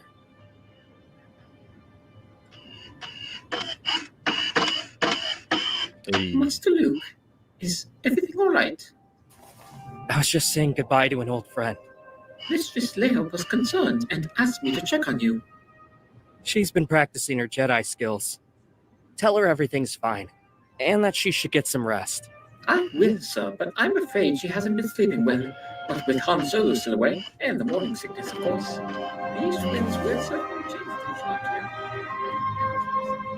That's cool writing, how he slipped in morning sickness. yeah. She is pregnant during this time with her and Hans. This one would be Ben.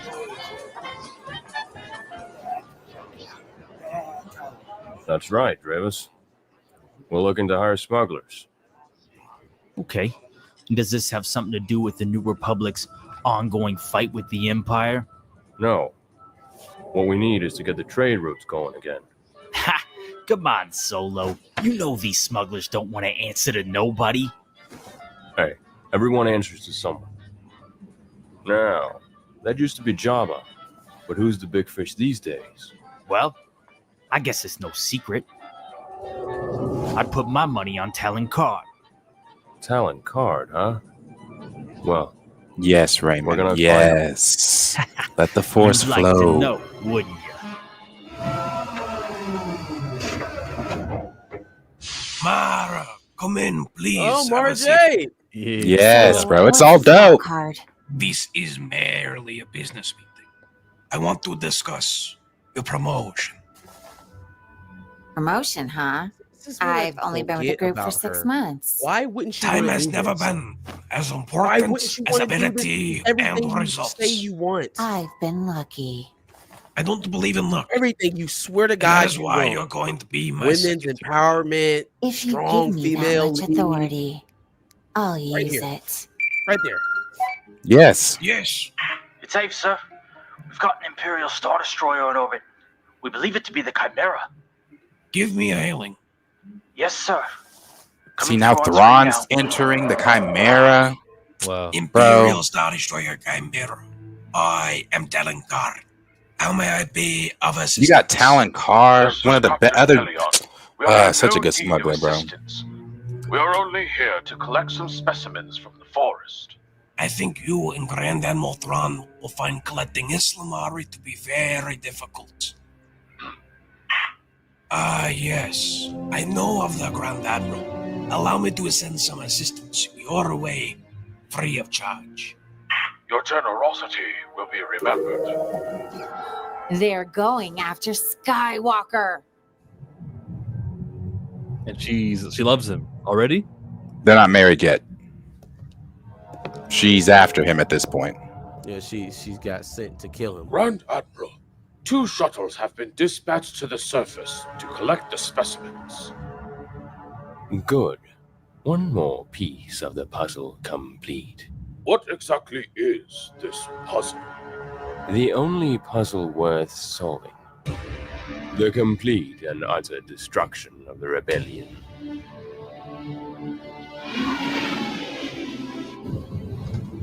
This is where it ends, but it's the twist they do is dope.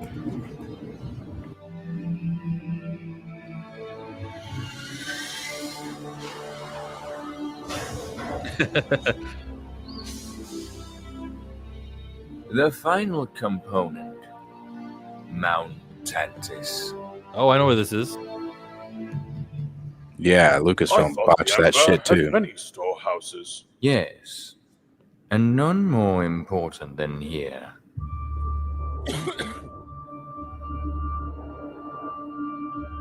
Mount Tantis. Are you the guardian of the mountain? I killed him. Stand down, Rook. I am Grand Admiral Thrawn, Warlord of the Empire. Who are you? Thrawn even has those lizards. Hey! Hey! Jedi Master. Whoa. They found Mace. And now, you die. Everyone wants Mace. How the hell did So- Zeus get the well, no, hold on. Why did Mace get the damn lightning powers? Now I gotta see episode 2.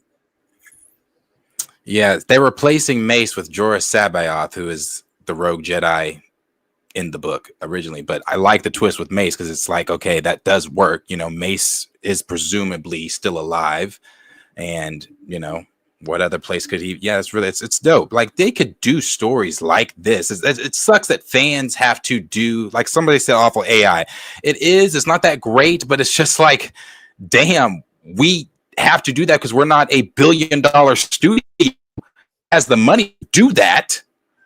It's not hard to do that. It's like just crazy, bro. It's crazy. So I'm excited. I'm anticipating part 2 of that shit. Yeah, that's only a 3-week-old video, huh? Mm-hmm. Subscribe to Jar Jar Gone videos. Jar Jar Jargon videos. Yeah, pretty interesting. But yeah, no, she's not going anywhere. I mean, she even just gave a quote about Taika Waititi's film. Like she's talking about some shit I thought was dead. Why? Go away. Nobody wants you here. Nobody wants your crap. Nobody wants Taika Waititi to do a damn Star Wars film. Who asked you for that? No one. I don't want him anywhere near Star Wars.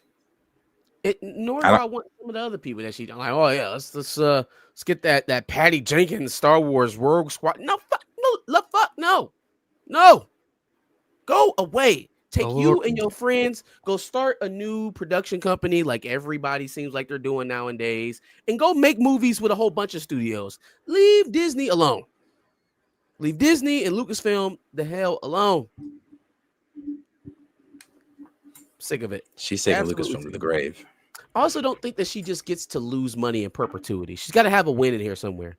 I think the fact that Lucasfilm television was kind of holding them afloat for the time being was a balancing factor with the film, since they had, abandoned film since The Rise of Skywalker. Now they're not winning at anything. Nothing is happening. She decided, I own Lucasfilm. I can do not Star Wars things. That's a great idea. Mm-hmm. Willow, Indiana Jones was the last Lucasfilm movie. Yep. We saw what it did. Yep. How is Acolyte? Yeah. I enjoyed a little bit of a lot of L's. What was the last one? L's. What was the last one? Fucking Skeleton Crew. But that one didn't do much either. There's promise with the movie that Jon Favreau and those poor kids. Okay, so let's talk about that real quick before we get on the lanterns. Favreau's movie, all right? Filoni and Favreau's movie.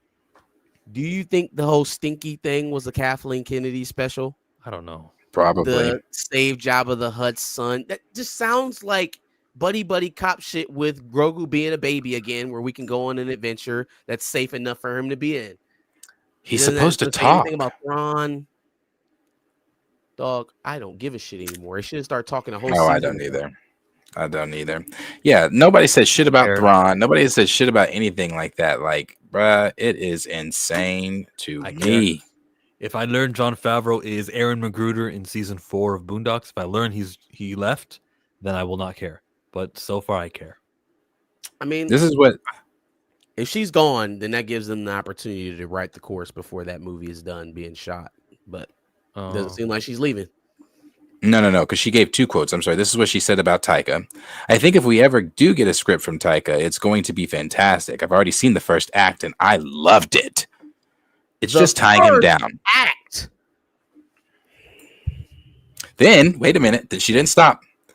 Of course, she had to talk about. Oh, no. This is not about Rey. I'm sorry. They threw me off with the picture. She said, that is so Kathleen Kennedy says Sean Levy's Star Wars movie starring Ryan Gosling will be set maybe 5 to 6 years after the rise of Skywalker. So we are in that one deep. She's still here. Oh no. She's still here. No. I hate that she's making those quotes because it sounds like she's still confident in being able to work there. Very reactionary, and she just wants all of us to hate everything. But yeah, I don't think that any of that is legitimate ironclad. Listen to what she said about Taika Waititi. She said, "I can't wait till we get a script," meaning he has never handed her a finished product of his concept. She doesn't know whether or not she has a film or some high thought out of Taika Waititi's mind, but she's talking about it in publication. And then she goes so far as to tell us that she's only seen the first act. People, that means that she's seen the first third of the movie. Or what's written for the first third of the movie, the first 40 minutes or so. That's it. That's all that's been written about the movie. She doesn't know anything. You don't know shit. We made fun of. They don't have shit. We made fun of James Gunn talking about how we don't bring anything to production until there's a final script. That is seeming so much more, even though it's bullshit. But that's seeming so much more logical than what's going on at Lucasfilm right now. So what does it benefit to her to mention the Taika movie, the Sean movie, the other movies, so that when things get canceled, she gets to cry a bigger victim? They canceled 5 of my ongoing projects. I had so much going on. So she'll be fired. Oh, she probably wants that though. Yeah. Because so she can usher in those 9 Rey films. Ha ha ha ha. Now that you directors are free, we got some Rey shit to do. Lose money forever. Something has to go right.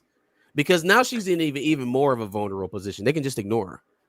Like if Bob Iger gets annoyed enough, he could just ignore her. You're no longer the president of Lucasfilm. Gina Carano's court case won't be a thing indefinitely. They'll come to some sort of resolution. She's no longer bulletproof. As president of the studio, she was bulletproof. At least if somebody decides to grow a pair in that area of Disney, in that area of the company, but he's not gonna stay. Then Favreau. They can do something. It'd be Favreau or Feige. I do believe Feige because I think they have beef anyway. Because if you go back to those a long time ago, when those rumors came out that he was going to be doing a Star Wars film, and then awkwardly got asked about it on the red carpet, where he was like, no, I moved away from that. I'm not doing that movie. Yeah, I or got whatever. a whooping, and they said I can't do Star Wars no more till I fix Marvel. Yeah. So I think if anybody, he would be the one to go over there and say, okay, yeah, we're not going to do those Rey films. And he does know Star Wars. He has said multiple times that is his first love even before Marvel. Yeah, sure. Whatever. So I don't want to see Kevin Feige over Lucas. I don't want to see any of them do it. I don't know who. I would want Dave to do it if not under Kathleen's thumb and free to be Dave and John. Gone. I just want her gone, and that's Dave it. Can do it because Dave is already chief creative guy. Everything runs through him. But if she's deciding I'm doing a Rey movie, it's just got to run through Dave. It's still a fucking Rey movie. Excuse my language. So what's still a Rey movie? Oh, that's coming.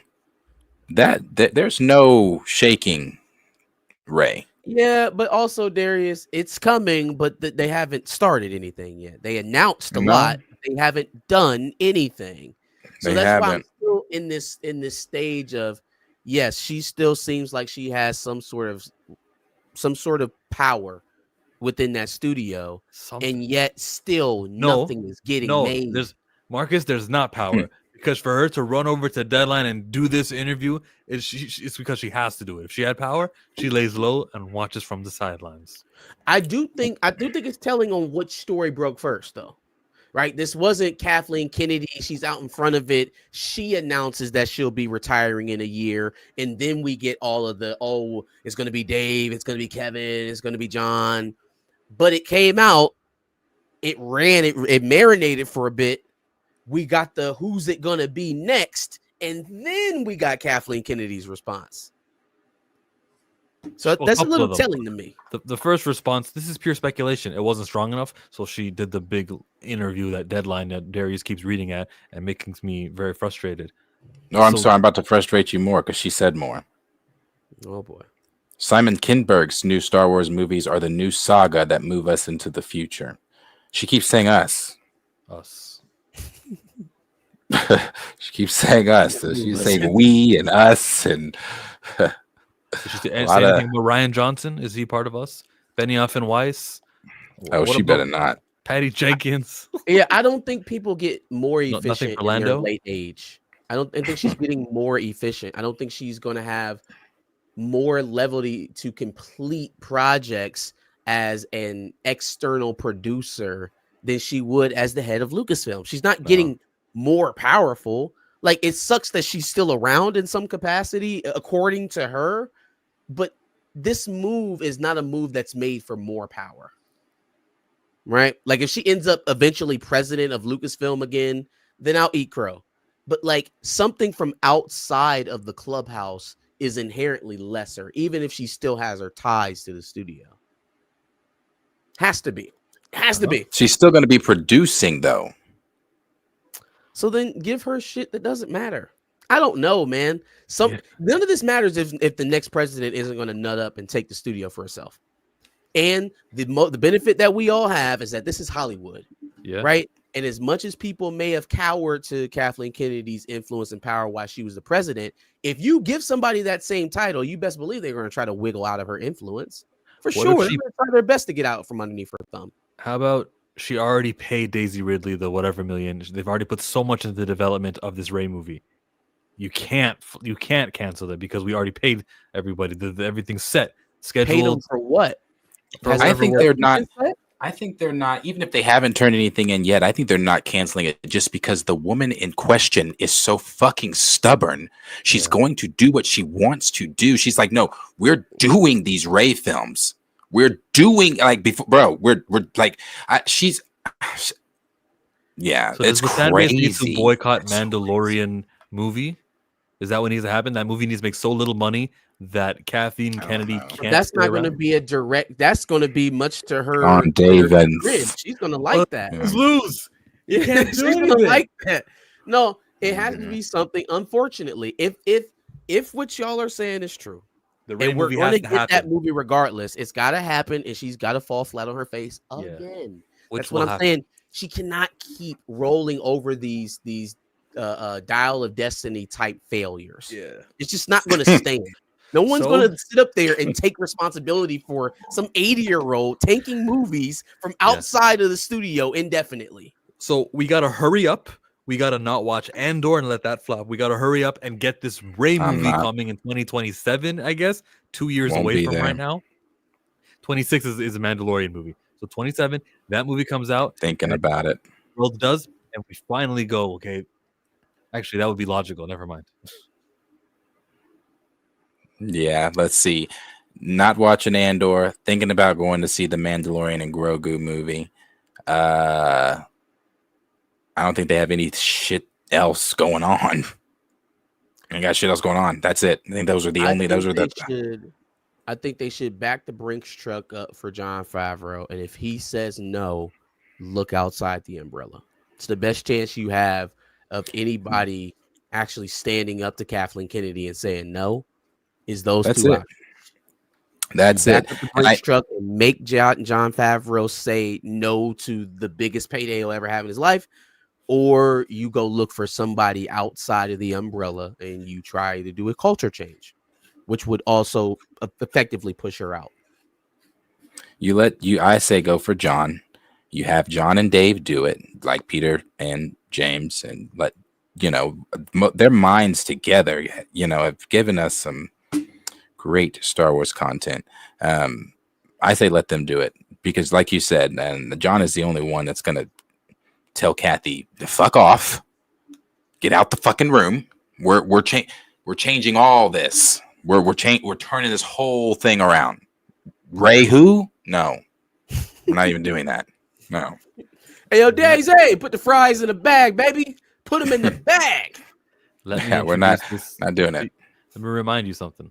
Statement provided to CNBC, Lucas wrote, "Creating magic is not for amateurs. When I sold Lucasfilm just over a decade ago, I was delighted to become a Disney shareholder because of my long-term admiration for its iconic brand and Bob Iger's leadership.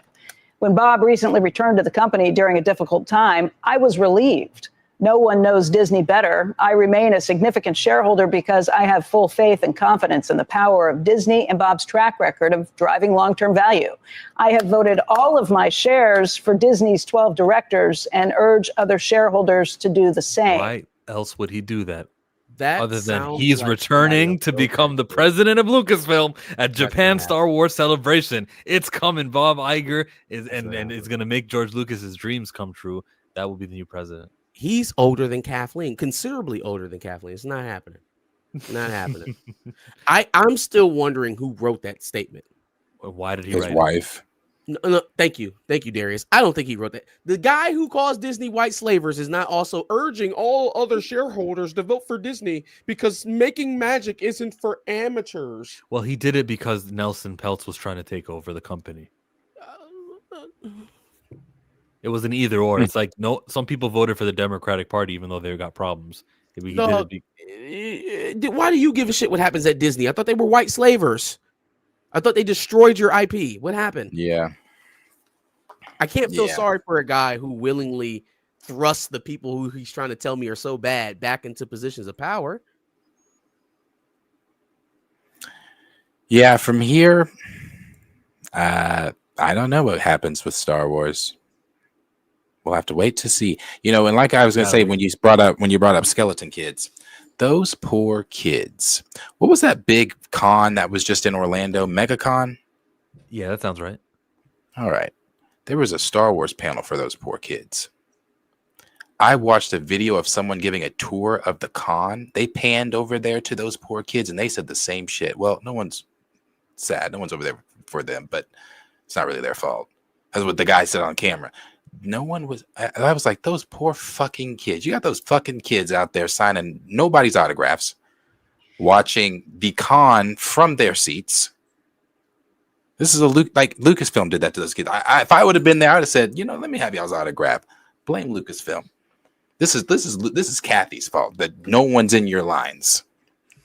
She gave the audience a shit show and expected people to be like, "Hey, that was great." Skeleton Crew didn't. Look, Andor's going to do the same thing. All of you Andor fans, the character dies in Rogue One.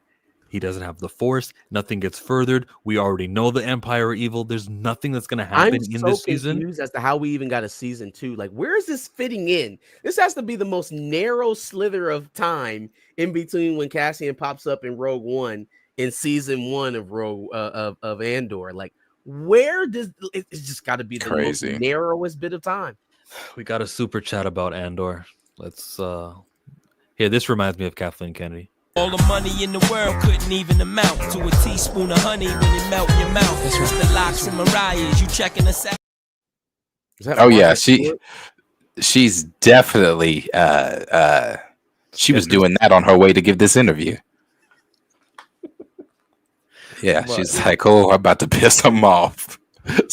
I'm not going. I'm not fucking leaving." Darius, thought experiment. The Andor trailer is fire. It's the music choice that sucks. Watch it with the Empire theme playing, and it's fine. That is funny, Michael. That is actually funny because I actually gave the example on the stream the other night about like you guys have seen those examples of music not fitting certain scenes or whatever. But that is actually true. I guess if I did that, maybe because I'm not saying the visuals don't look like Star Wars because it does, but I don't like that, but I'll accept it. Still not watching the show by any means. I'm boycotting that. I'll touch on this. It is disrespectful, and it's going out of your way to disrespect for a second time this week to put radio music with lyrics, rock music that we can find in our world in a Star Wars trailer. They've done it before for the Skeleton Crew trailer, and the feedback, it was the top comment underneath there. Everyone knows that's not what we like, the fans. Yet we get it a second time, and it's spitting disrespectful. in my face as a fan. I'm not being over dramatic, and you guys, oh boo-hoo, look at this guy calls himself Chillmonger, and he just does videos and he complains about music in Star Wars. Yeah, that's what's happening. Like, other fandoms don't do this to us. When Children of Blood and Bone by Tomi Adeyemi comes out, which Lucasfilm could have had, when this gets produced, we're gonna be so in love with the loyalty that they have, the fan service that there will be. There's just levels, and there's just shout out to all the creators who do things for us that we like. Kathleen Kennedy is not one of them. She puts music in the Andor trailer after the Skeleton trailer.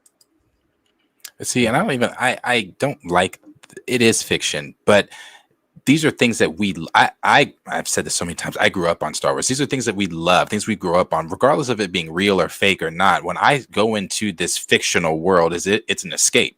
It's to, for me to sit back and enjoy the things that I grew up on loving. And I understand things change. It's not, whatever.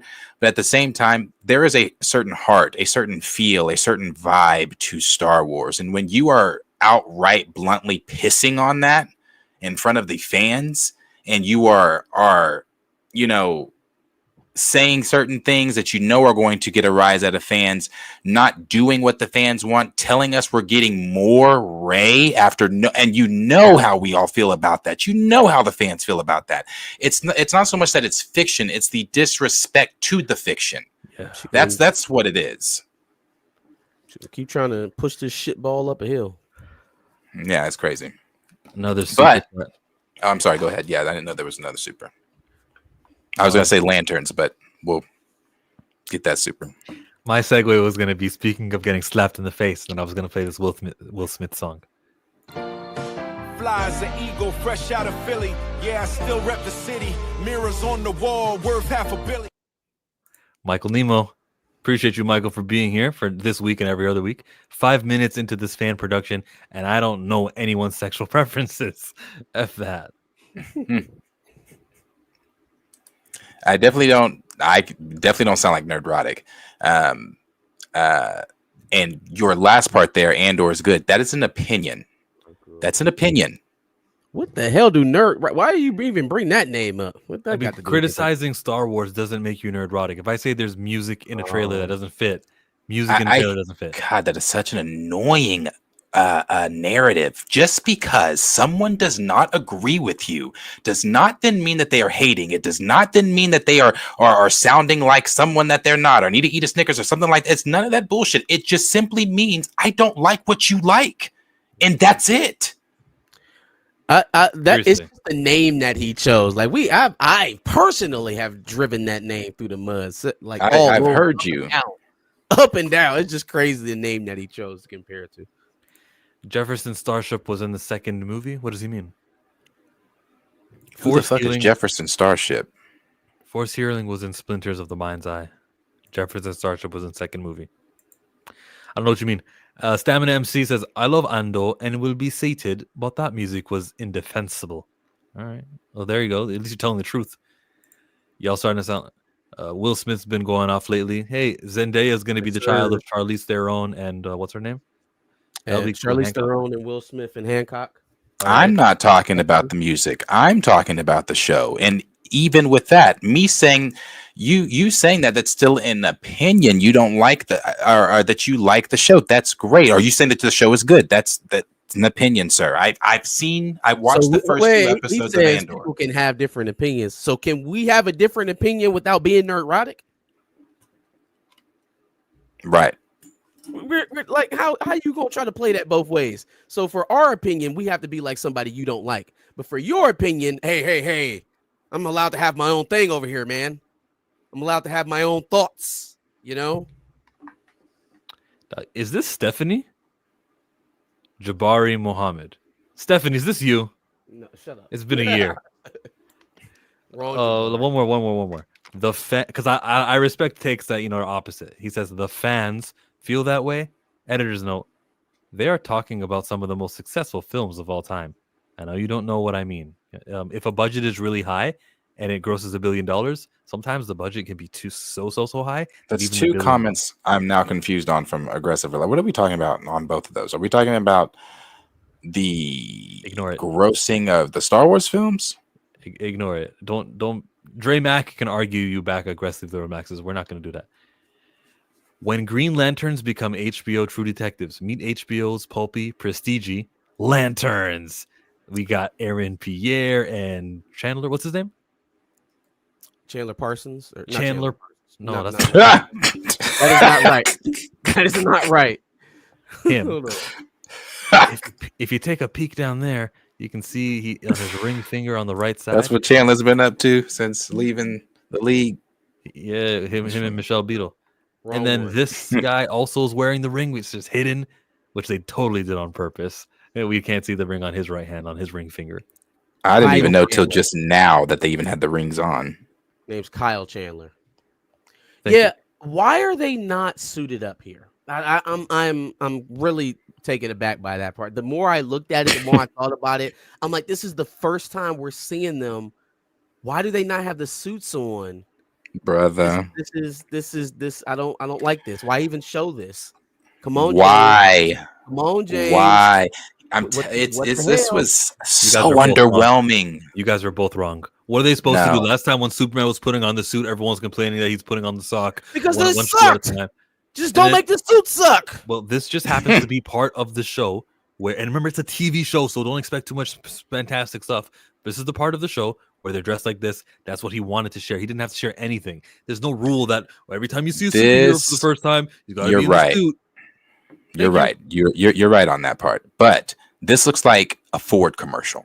They don't have to show them fighting anybody. They don't even got to be doing nothing. Show me a still of one of them in the suit. This looks like this could be in any movie ever. There's commercial. Nothing about this that tells me that this has to be Lanterns. If this, I wish this they were moving in this, because I would have done it myself. I would have edited the Ford tough voice built for and have them walking. It's because it looks like a Ford commercial. It's like it looks like I didn't like this. This was so underwhelming. I was like, this another L for James Gunn. You just said you didn't even notice the ring he had. I didn't notice the ring he had on until you just said that. I didn't know this, but because I was too focused on why the fuck is he dressed like he's going to pick up his daughter from school. Well, he's got the ring now. Are you still underwhelmed with the ring? I'm still underwhelmed because he's not using it. If I was James, I would have reached out to Vanity Fair and said, listen, if you hold this one back, I promise you I will have juicier content for you in a month, in 2 months. I will have something better to show you. I just don't think that it does them any favors to be putting out stuff like you're not in a dominant position where people are going to be drooling over any little morsel of content that you throw out there. It's actually the opposite. They're actually jumping on it and ready to criticize you at every turn. So then why offer this up like that? Do you think the first time we see Amanda Waller, she's going to be sitting in a library somewhere talking to random strangers? No, she's going to be standing somewhere in a situation room surrounded by people giving her the situation. Because that's what you expect to see from Amanda Waller. The first time we probably see Booster Gold, he going to have a suit on. Well, so the first time we see the Lanterns, they're together. Dirt road? They're together. They're together. Looks like Route 66 on their way to like, what are we doing? In the middle of the damn desert. He got that ring on. Why don't you use like they look like they're on their way to Radiator Springs. Fly me out of here. Chill, go ahead and laugh because you know that shit was funny. Looks like they're on their way to fucking Radiator Springs on Route 66. All they're missing is Rascal Flatts in the background with Life is a Highway. This looks terrible. This was a terrible first look. This was awful. Now, at least it's not footage. This is just a picture, right? If this was actual footage and that's all they showed of us, I feel like it would have been worse. So now they get a chance with the teaser to kind of, get over all of this. I don't think it's that negative. I just didn't like the fact that they didn't show them in the suits. If you're going to put something in Vanity Fair, give us something.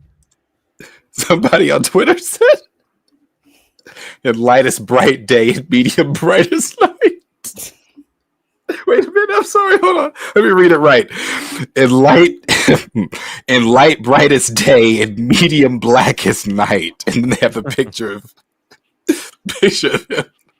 In light brightest day and medium blackest night. Oh, that shit's funny. Oh, but he's happy. He's excited for this. So I think he's going to give a really good performance. I've watched a few interviews that he's given talking about it. He's really he's excited. so fake happy. Oh, you've given me a comic book. I didn't want to remove it from the plastic. I'll just cherish this. Shut up, bro. I think they should mirror True Crime or True Detective, True Detective in building up this series. Like I'm thinking it. Hey, Gray, get out my head, bro. Get out of my head. Yes, no, this absolutely has to be a True Detective style show. I'm thinking True Detective, but the villains that they're hunting are superpowered. It looks like Sinestro. It's Sinestro, is it not? Isn't Sinestro the villain? Is that who's going to be the main villain? Oh yeah, yeah. Who's the guy that's playing him? You're right. You're right. The guy that's playing him. So yeah. They said yes. You guys are good. Official Liam G says also, why the hell is there barely any green in the first look? That's green. Yeah. What's greenish? That's just like a vibrance on 0 green. Nigga, that's brown. Brown and you talking about the jacket? You talking about the jacket on Chandler? Yeah, that's just brown. That's just brown. It's the same color as the grass in the background that is fading. The dead grass? Yeah. When grass is dying, it turns brown. Well, Hal Jordan's dying. It's the Jon Stewart era in this game. In this movie. Oh, is Kyle in this too? Or is he just showing up in Superman? You mean the other one, Guy Gardner? Guy Gardner. Yeah, he's showing up in Superman. Yeah, he should be for an episode. Why not? What I didn't like is in the Variety Fair, they said like this is not like this is on its own, and maybe we'll get a second season. I'm like, no, you're supposed to know what the plans are. This is supposed to build to his movie appearance. Like, what are we doing right now? Lanterns might, if we hope, has a second season. I want you to have plans. And it didn't feel like that. It felt like this is something separate happening in the corner of DC. And damn, what a wrong thing to say for me, who wants to believe that you guys are building to something and you're not. It was building it up. But what did he just recently say about the animated show? Is the animated show not Commandos? My Adventures of Green Lantern. Oh, wow, gotcha. It's in the same universe as the little one in something about Superman. It's a Superman one too. So did he lie? So is because didn't he say whatever we do in animation, our voice actors are going to be live action people? So is Aaron Pierre voicing this Green Lantern? Oh, you think it's going to be starring Jon Stewart? Guys, Hal Jordan is the primary Green Lantern, and the main character. So is Chandler voicing? I don't think that's the concept of the show. I think they're going to follow all of them. I think the My Adventures with Green Lantern kind of implies that they'll be going over all of them. Oh yeah, she joined in at the right time. I just said that. He's lying again. Lying again. It's still fractured. It's even more fractured. Actually. Matter of fact, if we just keep it all the way funky, it was a little bit more cohesive when we were in Dark Gray Snyder world than at least the early phases. Now I'll give him his just due that he's transitioning into his stuff. So it'll probably be another year or so before we're firmly in the middle of what he's doing. But again, nonetheless, it has been no more cohesive than it was when he started. Probably less. Everyone's telling me that it's the female Green Lantern, Jessica Cruz. The enemy of representation is quantity. That's awful. That's awful. I don't know why we doing that. We got enough Green Lanterns to choose from. So talking about the villain? Marcus, I'm converting you. Good. Yeah, it sounds really good. We've got enough Green Lanterns. Why the hell are we skipping Jon Stewart? No. Jessica Cruz and Jon Stewart are not created equal. Those are not the same characters. Okay, I still think that. They're not the same. They are not the same. But thumbs still up. No. It's fine. I will lend to your point in that regard enough that they're absolutely not supposed to have Jessica Cruz being on. Like, that's just it is a waste. It's a waste. I'm trying to find that. What they just said. They said something about lanterns. Yeah, I don't know. James better get his shit together. Again, commenting on shit that just does not matter, James. Like today, debunking the Daniel Radcliffe about Clayface. Who the fuck cared? No one cared. I didn't give a shit when the scoop came out. I sure as hell didn't give a shit when you came out and clarified. I did not care. Man, I'm like, James, run the fucking studio. No, this isn't true. Now, if we see Daniel Radcliffe at Warner Brothers Studios next spring filming for Clayface, I want you all to remember that he was so vehement about saying that it wasn't Daniel Radcliffe. Anyone who's trying to delegitimize journalism is our enemy. Yeah, he said 100% false. Okay, it better be. It better not see Daniel Radcliffe anywhere around DC Studios. Liar! Tina says the animated Green Lantern just cruises a video. I've been working on DC for a week. It's exhausting. Well, everyone's gonna check out She Dreads Me. Sure, when that video's out. And then also check out Blue, who was up in here. He's a YouTuber, and the Basco Scenario is a YouTuber who was also watching us. Support those who support us. Thank you, everyone. For sure. Here comes the woke thumbnails. That's probably coming, yeah. Where else have we seen Jessica Cruz other than the comics? Where else has she popped up? Was she in League Unlimited? Was she in any of the the animated films I would have known, Injustice or no? She's not in any of the animated things. I was kind of thinking animated. I even was just running through Young Justice, but no. What about a video game? Please don't tell me this girl is completely unknown outside of comics. Okay, why though? Why? So expand on it. Well, because again, you could have taken that opportunity to put John in a better light in unison with what you're already showing in live action. I wouldn't have been terribly mad at you if you took another swing at Hal or Guy, but it just feels like you're going to spend the majority of the time trying to tell people who she is. By the time you get there, people are probably going to be disinterested. And there's so many other Green Lanterns that she's going to have to wait her turn for a very long time. She was in Super Pets. Stop it, Liam. Get on. Get on. With Kevin Hart and The Rock. We asked. Get the fuck out of here. We asked. And it's going to be... She is the Lantern in that movie. Ooh. That's right. Shit. Oh, man. That's funny. That was a good one. She is. And there's going to be so many other opportunities in the future where Green Lantern people will appear, and she'll be passed up for other people. Guy Gardner, he's in the Superman movie, and Hal and John specifically. So there's at least 3 Earth Green Lanterns. Animated movie.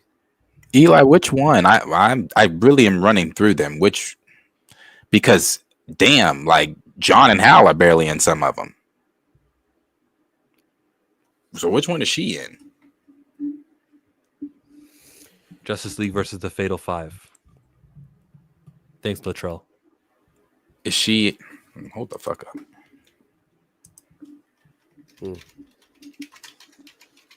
Well, I hope they go back and watch Justice League versus the Fatal 5. Really get acquainted. That's oh shit, she is, isn't she?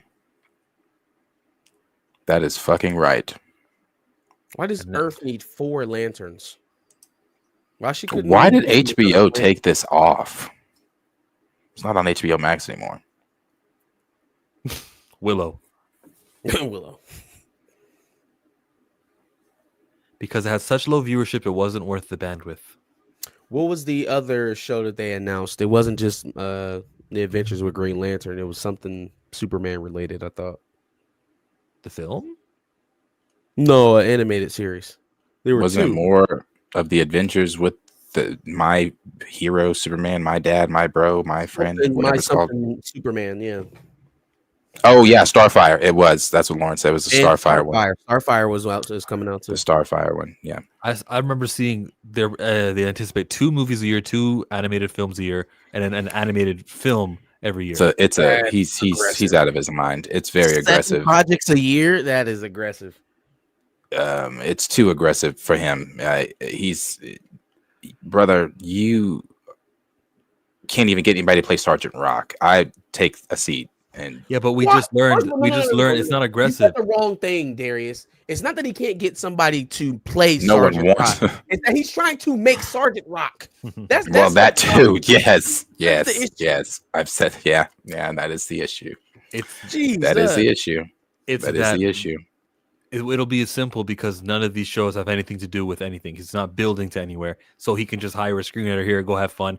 It's going to be 2 lanterns, and they're going to be chilling in bumfuck nowhere, wearing off green, and that's why he can be able to handle so many of these projects. I'm kind of. He's got to do something different. They just came off of Flash. They just came off Aquaman and Wonder Woman. That's why he's not doing Flash, Aquaman, or Wonder Woman when he's starting. He wants to be different. Stupid. It's They're a lot of coming. different. I know. Clayface, Booster Gold, Amanda Waller, which I mean, shout out to Viola Davis, but that's what we started Okay, with. but we're talking about projects that he announced back in. I have this bookmark. Projects that he announced back in whenever the fuck he did that announcement in January that closet. 31st, Sergeant 2023. Rock, Creature Commandos. So we're talking about Waller. He announced. We're talking about the Authority. He announced. I'm forgetting another project. These are projects that are now not happening, or we still don't have scripts or haven't heard shit about them. Paradise Lost. That was that Wonder Woman. The project Wonder I was Woman one. Thinking about the night we was talking. Yep. We don't greenlight things in here without a script. He announced 9 projects. Got only 4 coming. Yeah, no, that's true. That's true. That's what's crazy. He's imperfect, Crazy. and so Still we don't can have shit for criticize- Waller. I wonder why. And what did Viola Davis say at that award show? You have to pay us. So she said some recent quote like that. Pay me what I'm worth. Then don't say I'm the Black Meryl Streep. Pay me like I'm Meryl Streep. Yeah. No, it's pretty sad. Like like you said, the Sergeant Rock thing is, why are we doing that? It just I say this every time. You have gods at your fingertips and you're doing Z level characters. I just don't understand that. I don't understand that. It's got to be a budget thing. It's got to be. He doesn't have enough budget to do a big movie like that. Like Zaslav said, you got to earn the Zaslav money. is keeping the purse close to his chest. Oh, and I is think so. Probably. We heard he just recently went at not James and Peter, but who did Matt Reeve? No, who did and that's probably gonna get messy too. Who did Fale Adu? Oh my God. Yes, I know you're talking about. He went at them. Oh, I forget. I can't remember his name.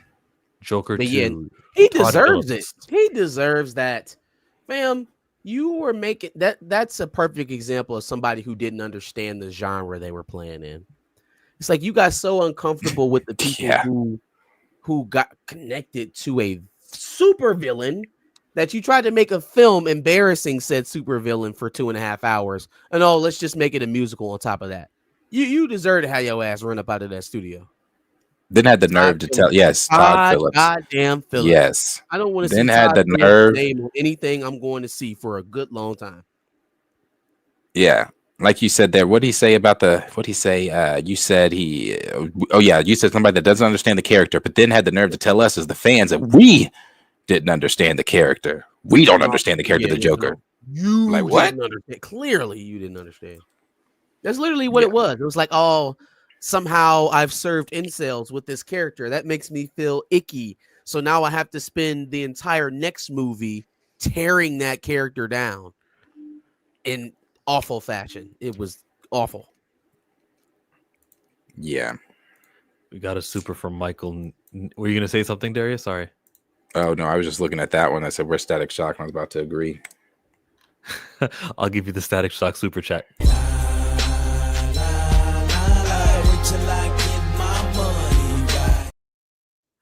Alan Scott, Hal Jordan, John Stewart, Guy Gardner, Kyle Rayner, Simon Bass, Jessica.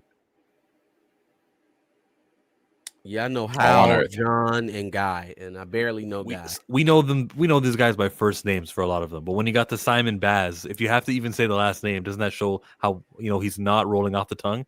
If you have to clarify, there's too many. There was too many at. Well, Alan was out of the picture right when they rebooted, so Hal was fine. He got John, and there was a little buddy thing. Hey, give this guy a ring. They had a cool little story. But 2 people in one sector is a lot. Not just one planet, one sector. One part, like in America. It's 2 of y'all living in America. In America. Like, what is going on?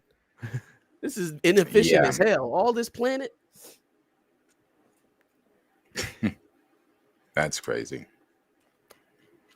Michael, somebody took a picture of the rings. I would say somebody took a picture of the rings close up and said, at least they could have gotten this right and given them both the same ring. I guess they don't have the same ring on. I zoomed in on the picture. They don't have the same ring on.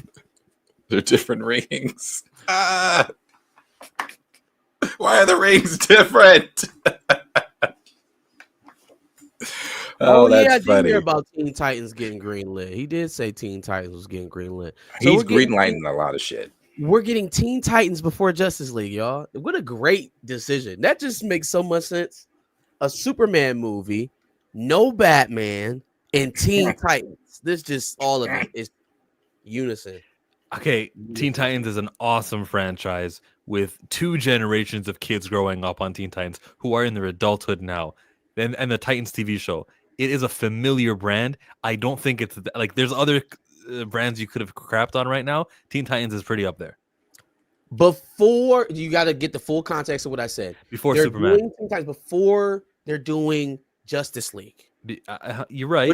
What is the point of there being a Titans team if there isn't a bigger? He's essentially going to make the superhero team in the DC Titans.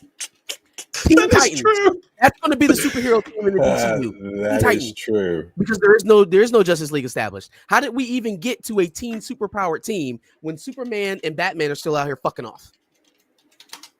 Because he doesn't want to match what happened previously. Shazam is also not happening. Then don't make it the way that they made it. Don't do the same story. That doesn't take away from the fact of you needing a superpowered team other than fucking Creature Commandos. Or whoever the hell is running around with John Cena and Peacemaker. Why do the same things all over again? Doesn't have to be the same story, but are we really convinced that this thing stands, like this universe stands without a Justice League? Is anybody convinced that this thing lasts without forming a Justice League? No, it can happen, but it shouldn't. No, it can't. It absolutely cannot, Chill. There's no rationale where we run through half a decade of this and there's no Justice League forming. He'll get fired. He'll be gone. No one's going to stick around that long. Is the Legionnaires the team in the future? Legionnaires. I don't know who the Legionnaires why couldn't his first look, like, why couldn't he do something like Zack Snyder? I love that quote that people say Zack Snyder did this in his garage with a box of scraps. That was Crimson Dynamo. That was Obadiah. Obadiah, yeah. Yep. But it's like, bruh, why? Like the first look that we get from this would have been Zach's first look. That's a first look. Okay. That is a first look. Yeah, you guys are kind of picky, but yeah, sure. He wasn't in a suit. A first look wasn't that spectacular. It has nothing to do with the quality of the film or TV show. Hey, I didn't say that. I just said what an L first look. Okay, good, fine. Give it an L. Zack Snyder did this with his iPhone. I'm leaving it at that. He did that after we already had an Avengers team. There was no longing for some superhero larger than life team. They needed a funny guy team. He's going to be making the funny guy team, and there's nothing else. Like, that's it. It's just the funny guy team. So who's going to save the world? Call the Titans. Go to San Francisco and call on them. Because Superman's busy with Lois, apparently, or playing fetch with Scruffy Crypto. Batman just doesn't exist. Batman don't exist. Yo. Now, what's gonna happen with I don't know if there's gonna be a Batman 2. I don't think there's gonna be a Batman 2 anymore. I don't care if they've seen the script or all that. Well, actually, Pattinson said he's read the script. James said a script hasn't been turned in. There's just no way in fuck I think they do 2 Batmans. I just don't. Come on. So you think the Matt Reeves Batman that they've already signed for and agreed to everything before DC Studios came to be and before James Gunn became a person ahead of the studio, you think that's going to get canceled now? I think it's too late into development. Contracts have signed, ink is dried, and there will be a new thing unless whatever Matt Reeves has going on, because we don't know. But I heard from beyond the trailer from Grace Randolph, she's like, it's legitimate. He's actually going through some family issues, and you guys would feel bad if you knew, because everyone was slandering him. Who's going through Matt? Matt is? Matt Reeves, the director of the Batman 2. So unless that stops the Batman from going into production, unless that happens, I think that the Batman is going to happen. Sully says, I need a Batman 2. You don't need it.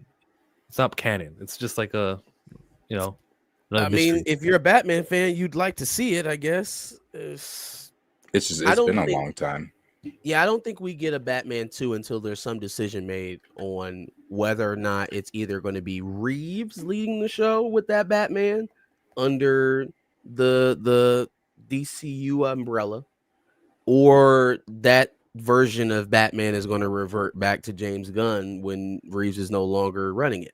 That's just kind of how it's going to go. Yeah, because it's insane to have 2 different Gothams at one time, 2 different Batmans at one time. So you're going to have a Gotham doing its thing over here with Matt Reeves, and then your Gotham's doing its thing, and then I get it. I can discern the difference. I can sit down and be like, okay, sure, this is a different, obviously, blah blah blah. But I just don't know how that. I don't know how that pans out. I don't know how that pans out. How you do two universes at once, the same time at the same studio. I don't even think it's the universe thing. The universe thing is doable if you have different characters. They want to have 2 Batmans going at the same time. That's tough. Yeah. Her. She's my answer. Her. Christine. Who's the answer? Miloti. Hey, fire. Can't wait to see Sophia again. She is going to be forced into the Batman 2. When I say forced, I mean forced. They're going to say this character was such a hit, award-winning. You're going to be from the Penguin to the Batman 2, just like that.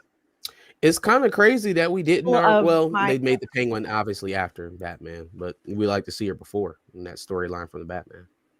Mm-hmm. She was in Wolf of Wall Street. She was the unattractive wife. Yeah, she is in Wolf of Wall Street. The first wife, yeah, she was the first wife. She's like, get out of the car, Jordan. Yeah, that was her. Remember what Margot Robbie said? We're not going to be friends.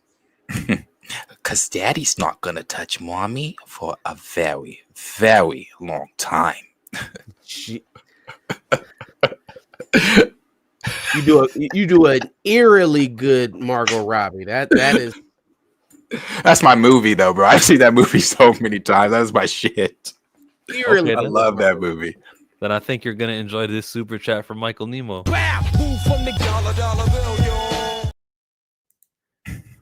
This is a whole lot earlier when he said, when we're talking Star Wars, he says the quality of Star Wars has been so bipolar that when they hire good writers that make Andor and it doesn't feel like Star Wars, it's bound to be confusing.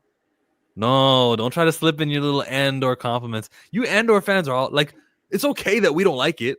3 of us just don't like Andor. We don't want to yuck your yum. Go enjoy it, guys. Coming out in April or in March. Yum. It's coming up. Enjoy April 22, actually. April 22, check it out. Andor. But don't go like, you see, that's one of the writing. It's so bipolar, you see, guys. The Andor is going to be confusing when it starts acting like it's something another show. If it's good, it's good. You're all going to be disappointed when you watch the season. You go, wait, where was this all going to? Why, all of you, I enjoy the ride. You can really taste the Empire. All of you guys, enjoy. Have fun with it. Seriously. You didn't really taste the Empire. I have no doubt that the writing is good. I mean, people are actually genuinely interested in it. I can't. I want to see something that pushes Star Wars narrative forward, and that's not Cassian Andor, right? It's just not. There's only so much story to go through there. One day I will eventually watch Andor. I will be bored enough that we'll have nothing to watch.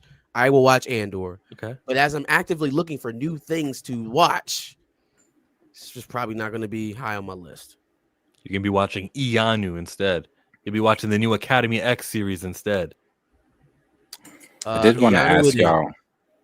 I did want to ask y'all what y'all thought about this. Oh, yeah, the artist of the book, I think his name was Perry Perez. He said that, yep, that's right. That is the Wanda from the MCU. He is not an authority. So I'm not saying that it is. It's meaningless. When has a comic book ever really mattered? I am taking his word on it, just simply because we do know that Marvel made that agreement with the comics that they're going to be canon events. The purple events. screen is blank. It went blank. That's happened a couple of times. What are we looking at? Put it back up. Oh, let me do it. Do you see it now, everybody? No, they're not talking about me. They're talking about what you're doing the supers. You sure?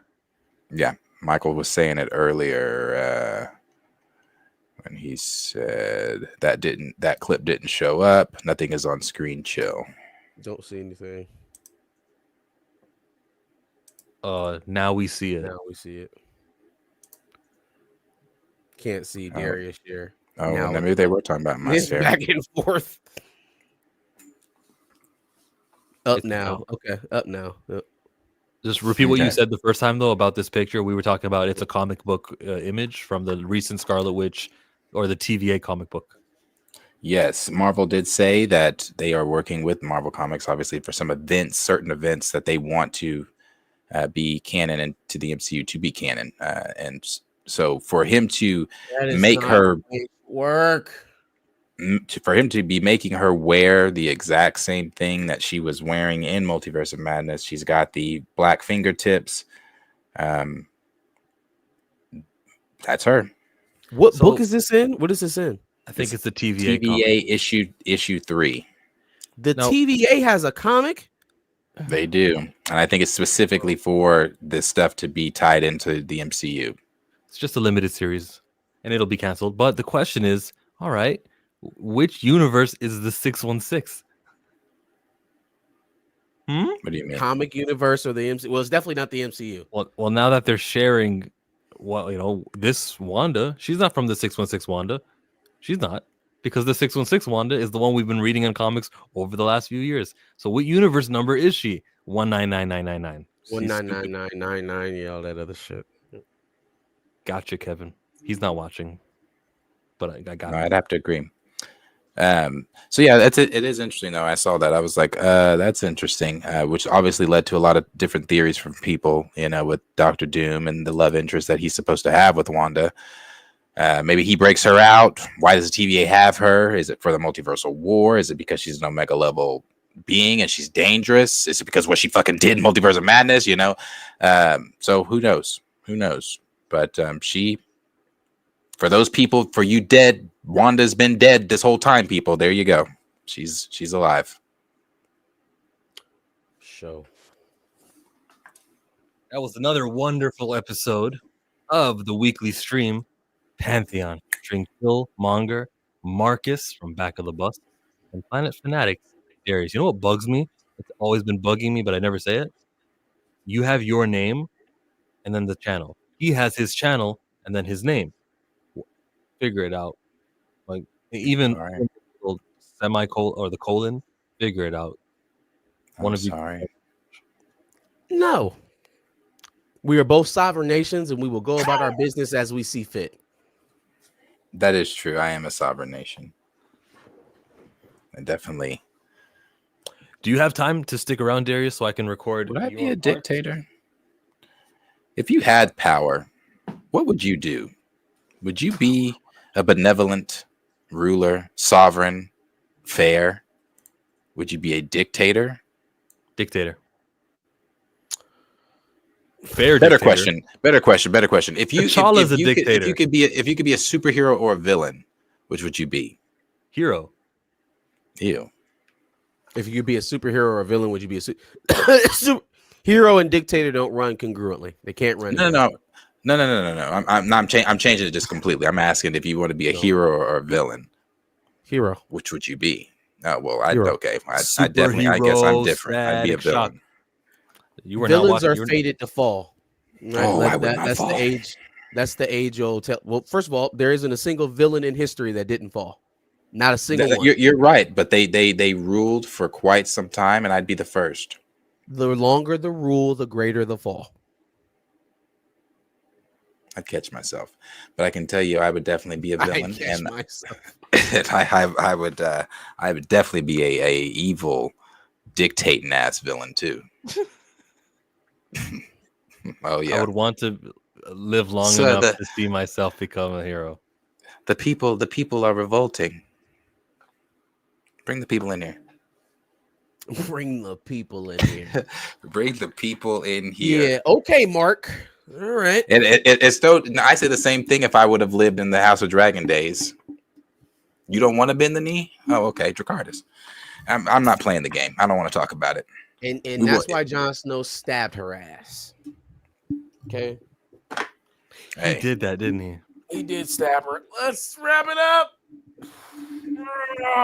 He said cough, Elon. All right. That has been a great episode. We will see all of you guys next Thursday. Yeah. To the apartheid friends. Same applies. See you guys all next Thursday for another great Pantheon stream. I think I'm live tomorrow. If not, I know I am this weekend for sure. When's the next time they can see you chill? Oh, chill. Next time you can see me is going to be on Saturday. I'll be streaming. Saturday. And as always, you can catch us on Sunday afternoons on Back of the Bus. Come catch us for Dubs and L's and Behind the Cape. Oh, we have 63 people watching also. For those of you that don't know, I collect Marvel Legends. If anybody ever wants to send me something, I would love it. I just got this one. Isn't that fucking dope? Can't wait to put it with my Night Suns team. While Darius is over here, asking for gifts, I'm going to use this time to tell all 50 people to follow the Pantheon Clips channel on YouTube. Make sure you run over there, follow that page for some intermediate Pantheon content throughout the week before we go live. Turn on your notifications as well. I'm a collector. Josh, cue the way. Hey, I've been watching y'all every single time on Thursday and Friday because I swear to God, y'all switch up every now and then. But rock out. I'm fucking with it. I'm out. Thank you, Josh. Appreciate it. I know.